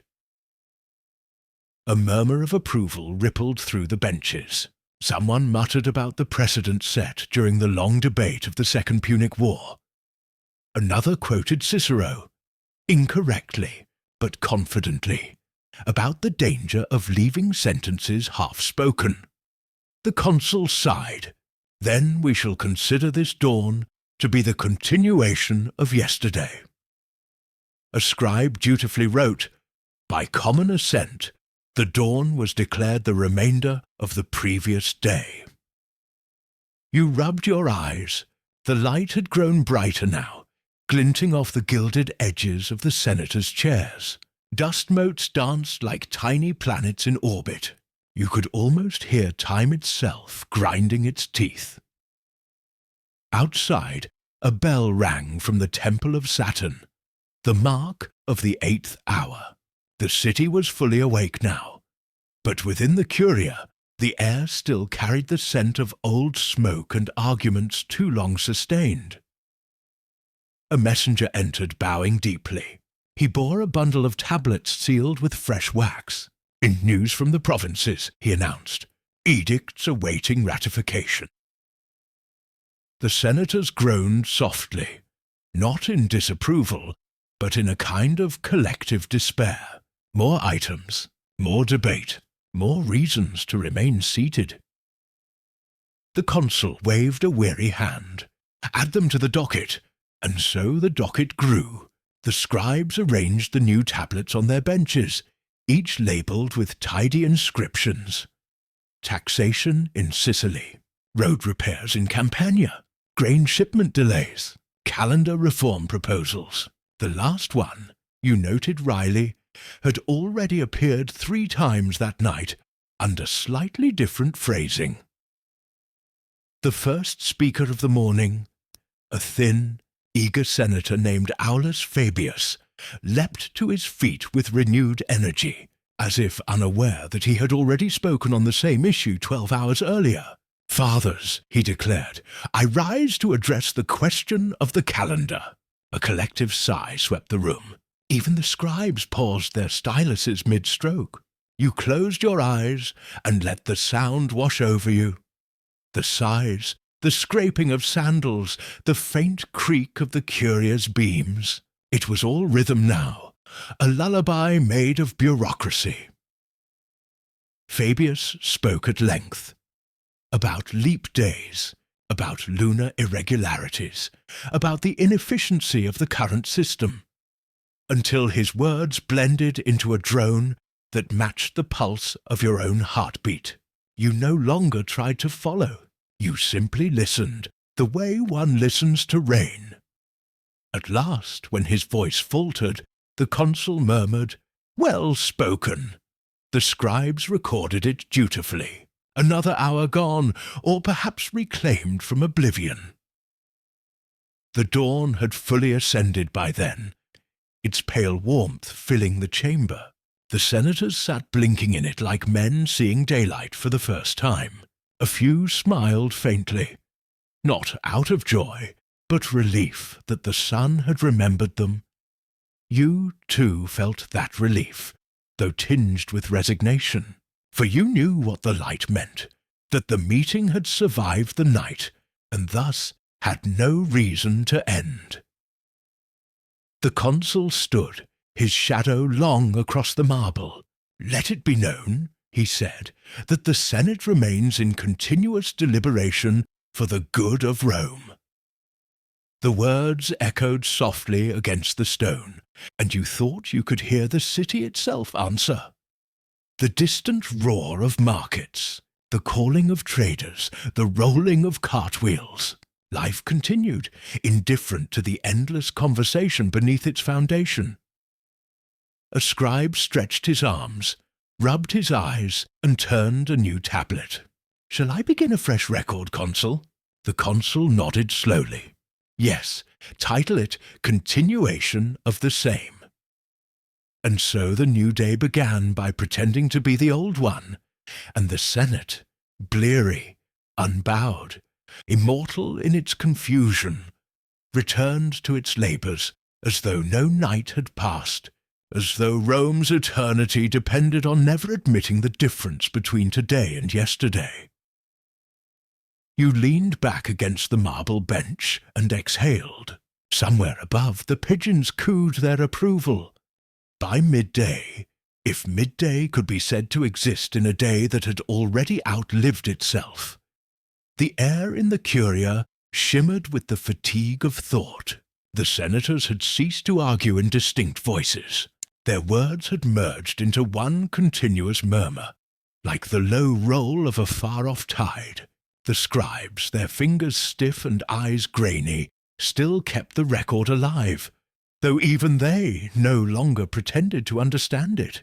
You could almost believe the Senate was dreaming aloud, and that the clerks were writing down the dream. It was then that the philosopher rose. His name was Publius Cornelius Afer, though the younger men called him Somniorum Interpres, the interpreter of dreams. He was not a senator by birth, but had been invited years ago as a kind of moral ornament, one of those thinkers whom Rome liked to place in public sight to reassure itself that it possessed wisdom. He stood slowly, a figure thin as a reed, his toga draped in deliberate disorder. The marble glinted faintly on his shaved head. For a long time he said nothing. The silence itself startled the chamber. Men lifted their weary eyes, waiting for the next drone of rhetoric. None came. Instead, Afer bowed his head and murmured, "Fathers, I have a motion unlike the others." The consul blinked. "A motion?" "Yes," said the philosopher. "A motion to end time." A long pause followed. Even the scribes looked up from their tablets. The consul's voice wavered between disbelief and weariness. "Explain yourself, philosopher. We have adjourned everything else. Perhaps we may adjourn eternity as well." Afer nodded gravely. "We have spoken since before the last dawn. We have voted, deferred, ratified, and debated without cease. Yet the day does not yield. Perhaps it is not we who are bound by time, but time that has become ensnared in our deliberations. I propose," he raised one thin hand, "that we declare, by decree of the Senate and people of Rome, that time has concluded its duty, and may rest." A rustle passed through the benches. Someone laughed softly. Another crossed himself. But most sat in dazed silence, as if the idea itself had numbed them. Afer continued, his voice calm, almost tender. "Every empire believes itself eternal. Every ruler imagines his name will be written beyond the last sunrise. But eternity, fathers, is not measured by stars. It is measured by minutes spent waiting for someone to finish speaking." You saw the corner of the consul's mouth twitch, not quite a smile. The old men were listening now, even those who had been asleep moments earlier. "Consider," Afer said, pacing slowly, "how Rome counts her hours. The clepsydra drains its water grain by grain. The sundial divides the light into obedient shadows. But who among us remembers the first drop or the first beam? The record of time like this docket is endless because we will not release it. If we would end this meeting, we must also end the notion that the meeting occurs within hours." He paused, letting the thought ripple outward. One senator, a man who had lost 2 sons to distant wars, whispered hoarsely, "And what would remain if time itself ended?" Afer turned to him, eyes soft. "Peace, perhaps, or the illusion of it." There was a stillness then, unlike any that had graced the Curia before.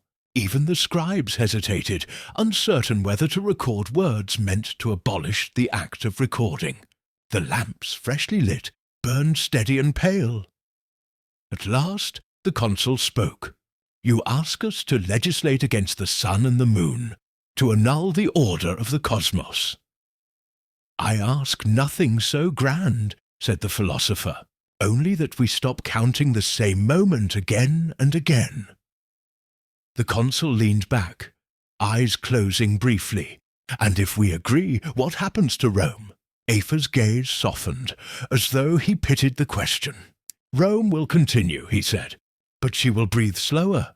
The chamber exhaled as one. For a fleeting instant, you believed the Senate might actually vote on it, that they might, in their infinite practicality, attempt to decree the cessation of chronology. Then Senator Masala, the same who had once forgotten his own speech, rose unsteadily and declared, "The motion is too abstract. Let it be referred to the Committee on Measurements." A faint laugh rolled through the benches, half genuine, half despairing. The consul nodded. "So be it." The scribes resumed their work. Motion to end time referred to committee. Afer bowed slightly and returned to his seat, his face serene. You could not tell whether he was disappointed or relieved, perhaps both. The debate shifted again, to harvest levies, to border patrols, to the rebuilding of a bridge whose name no one remembered. The rhythm resumed, the great wheel turning as before. Yet something in the air had changed. The murmurs seemed slower, the gestures lazier. The very dust hung longer in the sunlight. You looked to the clepsydra. Its water still dripped, but now the drops seemed farther apart, each falling with ceremonial deliberation. You thought of Afer's words, and it occurred to you that maybe, in some quiet way, his motion had passed after all. For as the Senate spoke, the sun itself seemed reluctant to move. The shadows on the floor froze between columns. The air held its breath. Rome, for one long heartbeat, stood outside of time, an empire suspended between yesterday and forever. And then someone coughed. The moment shattered. The water fell. The meeting resumed. You smiled faintly, almost grateful. Eternity, you thought, was too still a thing for mortals to endure. Better the endless debate than the silence that might follow it. Still, as you watched the philosopher tracing absent circles on his wax tablet, you could not help wondering whether he had been right, and whether, beneath the endless murmur of the Senate, time itself was quietly waiting for their permission to continue. When the next pause arrived, it was not declared, nor voted upon, nor marked by any motion. It simply occurred, like a natural silence between waves. The Senate, exhausted by its own persistence, fell into a rare stillness. No one rose to speak. No one coughed or adjusted his toga. Even the scribes, hands hovering above their tablets, seemed to hesitate, as though unsure whether silence itself ought to be recorded.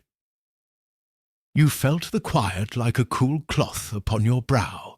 After so many hours, or days, if days still existed, it seemed a miracle that so many Roman voices could forget themselves all at once.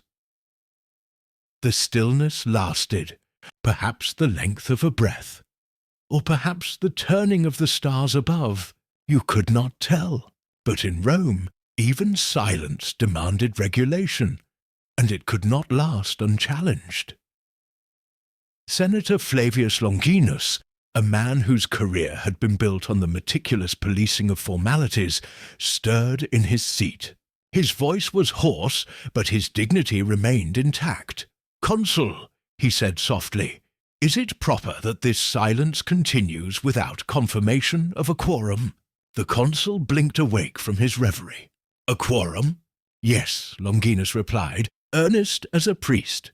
"If no one speaks, how are we to know that the full number of senators is still present to maintain the authority of the silence?" The chamber rustled with faint amusement. Someone muttered, "Perhaps we should take attendance by breathing." But Longinus pressed on. If silence is to be observed, it must be lawful silence. Otherwise we risk descending into chaos. Unregulated quietude, murmurs of dissent unrecorded, the Republic itself suspended in ambiguity. The consul sighed, but even his sigh had the weight of law. "Very well. Shall we put it to motion? Whether silence requires a quorum." A faint ripple of laughter passed through the benches, weary but genuine. The philosopher Afer smiled faintly in the shadows. Even the scribes exchanged glances. Half in disbelief, half in admiration of the absurd symmetry of it all. You leaned back and let the scene unfold. The Senate, confronted with an absence of noise, had chosen to debate the proper management of that absence. There was something perfectly Roman about it. The motion was introduced. The consul dictated, "It is proposed that no silence shall be deemed official or binding unless a quorum of senators is confirmed as present and tacitly consenting." The senators, now animated again, began to discuss the nature of consent in the absence of speech. "If a man is silent because he agrees, that is one thing," said Senator Calvus. "But if he is silent because he is asleep, or dead, or merely bored beyond endurance, does his silence still count toward the quorum? Surely intention must be considered," another argued. "Silence is not a singular state. It has many shades, reverent, impatient, accusatory, even eloquent." The debate began to spiral, as all Roman debates did, into the infinite taxonomy of nothingness. Silence, it seemed, had as many definitions as there were senators to describe it. One suggested measuring it by gesture. If a senator raised a hand to indicate his approval of silence, that movement, though slight, would break the silence and thus invalidate the quorum. Another proposed that all senators wishing to maintain silence should nod simultaneously at a predetermined signal. "But then," asked a third, "who gives the signal? He who speaks first has already violated the silence." The room fell again into contemplation. Another silence, this one unrecorded, unauthorized, but very real. You could feel the irony pressing against the marble walls. In attempting to codify quiet, the Senate had created more noise than ever. The philosopher Afer rose once more, his expression soft, almost pitying. "Fathers," he said gently, "perhaps silence requires not a quorum, but surrender. It is not a matter for votes, but for hearts too tired to speak." But his words dissolved in the shuffle of tablets and whispers. The motion proceeded to its reading. The consul called for a vote. Those in favour of regulating silence were to remain silent. Those opposed were to speak. For a moment the chamber trembled on the edge of contradiction. Then silence. No one spoke. The consul, half amused, half trapped, nodded solemnly. The silence carries by silence. The scribes dutifully etched the result. Motion passed unanimously, no voices recorded. Afer's eyes closed, perhaps in prayer, perhaps in fatigue. You felt a strange comfort in the absurdity of it all. Rome had conquered nations, bent rivers, built roads that reached the edges of the known world. And now she had conquered even quiet itself. For the rest of that hour, no one dared to speak again. The Senate sat in their sanctioned stillness, each man listening to the sound of his own breath, echoing faintly beneath the dome. The torches crackled. Dust drifted in golden shafts of light. Somewhere beyond the Curia, a caged bird sang, its notes thin and wavering. Inside, the air held steady, thick with reverence for its own stillness. You began to feel drowsy, lulled by the weightless rhythm of silence that had at last found its rule. The philosopher had folded his hands. The consul's head drooped slightly, and then, inevitably, someone sneezed. It was a sharp, human sound, small but decisive. The chamber stirred. The spell broke. The consul raised his head, sighing. "Let the minutes show," he said, "that the silence has concluded due to unforeseen interruption." Afer chuckled softly. "So it is with all peace," he murmured. "You smiled, too. For a moment, just a moment, You could almost believe that the Senate, in its weary perfection, had managed to legislate the shape of quiet, and in doing so had brushed against the edge of eternity. It was after the silence had been officially concluded, and after several senators had discreetly rubbed sleep from their eyes, that a small commotion arose near the high windows of the Curia. You turned your head, grateful for the movement, for any sign that the world beyond the chamber still existed. A pigeon, grey and indignant, had somehow found its way inside. It fluttered in panicked circles above the assembly, scattering a few pale feathers like snowflakes of dissent. Senators craned their necks. The clerks ducked. One of the guards made a half-hearted attempt to wave it toward the light, but the bird, offended by the gesture, perched instead on the bronze bust of Jupiter Optimus Maximus, and stared down at the lawmakers as if to pass judgment of its own. "By the gods," muttered Consul Varro, "and not another petition." The philosopher Afer opened one eye and smiled faintly. "Perhaps it bears a message," he murmured. The idea was enough to animate the chamber. For Romans, every interruption held the potential to be an omen, and omens were not to be ignored, especially on a day that had already lasted far too long to be natural. The consul gestured for the guard to approach the bird with dignity, as befitted a representative of the Senate and people of Rome. The guard, sweating beneath his armour, climbed a ladder fetched from the archives, murmuring half-hearted apologies to Jupiter, and reached for the pigeon. It did not resist.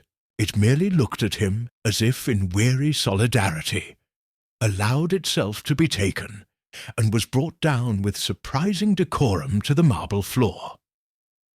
Tied to its leg was a narrow strip of parchment. The Senate leaned forward as one. The clerk unrolled it with trembling fingers. "What does it say?" the consul demanded. The clerk frowned, squinting. "It says the Senate is requested to convene immediately to discuss urgent matters of state." A long pause followed. Then a ripple of laughter spread, slow and incredulous. "Convened?" said Senator Calvus, voice rising in disbelief. "But we are convened." The clerk checked again. "Indeed, Consul, it bears today's date, or at least what was today's date when today began." Afer smiled, his tone light, but his eyes thoughtful. "Perhaps it is a reminder in case we forgot." "Impossible," said Longinus, still frowning. "The pigeon must have been misdirected." But before anyone could agree, another bird appeared at the window, then another. Within minutes, the Curia was alive with wings and cooing. Pigeons circled the senators in gentle chaos, each bearing the same small scroll. One landed on your bench and looked at you with calm authority, as though expecting acknowledgement. You untied the parchment and unrolled it. The message was the same. The Senate is requested to convene immediately to discuss urgent matters of state. Someone muttered, "Perhaps the gods are reminding us to remain diligent." Another replied, "Or perhaps the gods are mocking us." The consul rubbed his temples. "Find out who sent these." The scribes, weary but obedient, dispatched a runner to the messenger's office. When he returned, breathless, the report was baffling. "No one knows, Consul." The birds came from the Palatine post station. Their message was copied from a directive written yesterday, or perhaps the day before, to summon the Senate for this very session. "So," said Varro, almost laughing despite himself, "we have received a message summoning us to the meeting we have not yet ended." "Precisely, Consul." A low murmur passed through the room. Afer's eyes gleamed with quiet amusement. "Then perhaps," he said softly, "the pigeons are only being thorough. They wish to ensure that even the act of meeting is renewed within the meeting itself. You..." could sense the humour rippling. Through the exhaustion, one of those moments where absurdity and profundity were indistinguishable. The consul straightened. "Well," he said, "Rome has always respected due process. Let us acknowledge receipt of the summons." The clerk nodded dutifully. "Shall I record it as a renewal of the current session?" "Record it as you like," said the consul, "so long as the minutes reflect that the Senate remains properly convened to discuss its own convening." And so it was written. The Senate, being duly summoned to session, affirms by unanimous silence that it is, indeed, already in session. The philosopher leaned toward you, his voice barely above a whisper. "Do you see? Rome fears nothing more than the possibility of completion. Even its messages must arrive twice to ensure that meaning does not escape." You smiled, half dreaming, half awake. The pigeons had settled on ledges and beams, puffed up in drowsy contentment. One drank from the rim of the clepsydra. Time itself, it seemed, was hydrating. Outside you could hear faint thunder over the Tiber, soft, round, and distant, like the rumbling of history turning over in its sleep. The lamps flickered, and the smell of oil and dust mingled with the faint warmth of feathers. Someone suggested feeding the pigeons grain from the stores of the temple treasury, lest they become restless. A motion was proposed, debated, and recorded. A few pigeons cooed approvingly. The day, or whatever passed for day, settled again into its rhythm. Words and wax, breath and waiting. Yet, as you watched one of the birds preen its wing beneath the marble gaze of Jupiter, you had the strange impression that it had done all this before, that it had already carried this same message on another day that might never have ended, to another Senate that was still, somewhere, speaking for the first time. You wondered whether Rome's greatest secret was not her power, or her order, or her glory, but her infinite capacity to repeat herself until eternity learned to imitate her. When the last pigeon had settled into the rafters, and the chamber's echoes softened into that familiar, almost sacred fatigue, the consul rose for what seemed the 100th time. His toga hung unevenly now, one fold loosened by the long hours, and his voice carried that hollow, papery tone of a man who had outlasted the very notion of speech. "Fathers," he began, "we have debated every matter that has ever existed, and several that may never exist. We have legislated silence, discussed the shape of time, and received summons to the meeting we are still in. The gods themselves have surely run out of patience. Therefore I propose that we—" He paused, glancing toward the philosopher. "Adjourn." The word, once sacred, now felt strange, like a tool unused for centuries. It hung in the air, new and ancient at once. The senators stirred. The clerks dipped their styluses in fresh ink, hopeful as children sensing the end of a lesson. But even adjournment in Rome required definition. "Adjourn until when?" asked Longinus, dutiful as ever. The consul hesitated. "Until tomorrow, perhaps." A low murmur answered. Calvus raised a trembling hand. "Consul, we have not confirmed that tomorrow still exists." The philosopher suggested time may have been suspended. All eyes turned to Affair, who smiled faintly. "It is true," he said, "that time has been uncertain lately, but I believe if we adjourn properly, the day might find the courage to end." The consul sighed. "Then let us be brave and attempt it. Shall we say, adjourn until tomorrow, or until the next beginning, whichever arrives first?" The proposal was met with weary assent. The scribes began to record it in the minutes, but even their styluses hesitated. The chief scribe, his beard grey with dust and duty, looked up. "Consul, for the record, how shall we define beginning?" Define? Yes, Consul. If we adjourn until the beginning, the archives must note which beginning is meant. The beginning of the day, the meeting, the Senate, the Republic, or of Rome itself. A slow murmur spread again, like ripples in still water. The consul rubbed his eyes. Surely, he said, the beginning of the day will suffice. But, said Longinus gently, the day began when we convened, and we have not yet adjourned. Therefore, technically, it has not ended. If it has not ended, it has not truly begun. Aefa's eyes gleamed in the lamplight. Then perhaps we must adjourn until the beginning of the day that will follow the first true end of this one. The consul groaned softly, half laughing. So be it, he said. We adjourn until the beginning of the next possible day. Seconded, muttered Calvus. Thirded, someone whispered from the shadows. The vote was called, not with voices, but with gestures. The weary raised their hands. The wearier did not. The silence that followed was neither full nor empty, but strangely dignified. The motion carries, declared the consul at last, impending divine approval. At those words, the marble bust of Jupiter seemed to watch them in amused indifference, pigeons still perched upon his head. Aefa rose slowly, his movements graceful despite the stiffness of age. Then it is done, he said softly. We have decreed the ending of the unending. Time may now exhale, and perhaps it did. A subtle change touched the air, like a held breath released. The lamplight grew warmer. The distant thunder faded.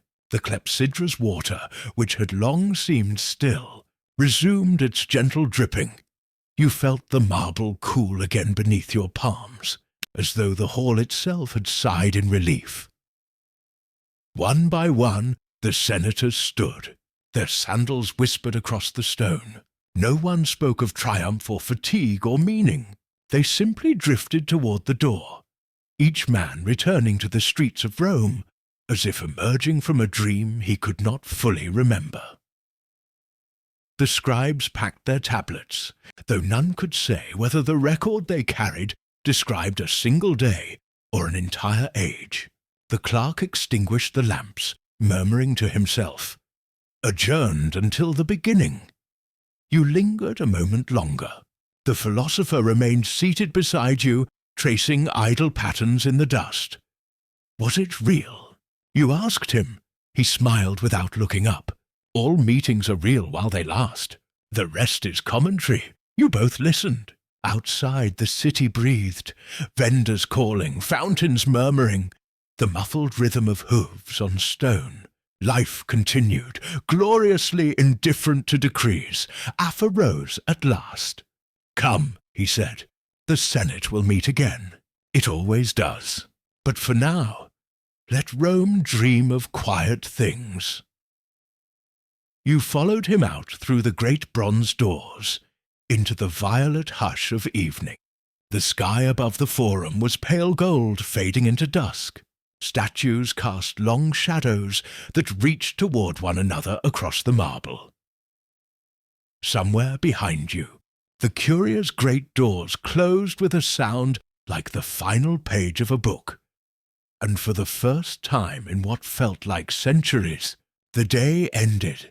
A single pigeon lifted from the roof, circled once above the empty square, then flew eastward, carrying nothing at all.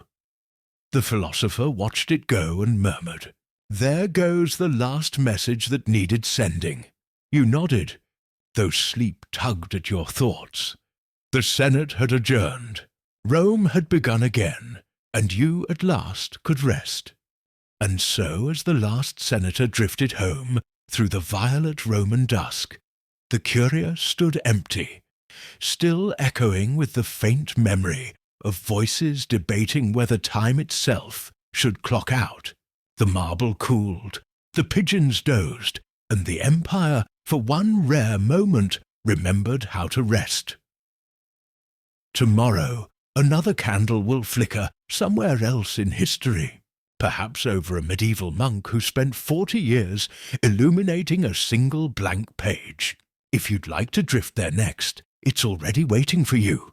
Just let the next story play. And if this long Roman meeting helped you close your own eyes, a quiet subscribe keeps our lamp burning for another night among forgotten things. Now breathe, and let the sound of ancient marble fade into dreamlight.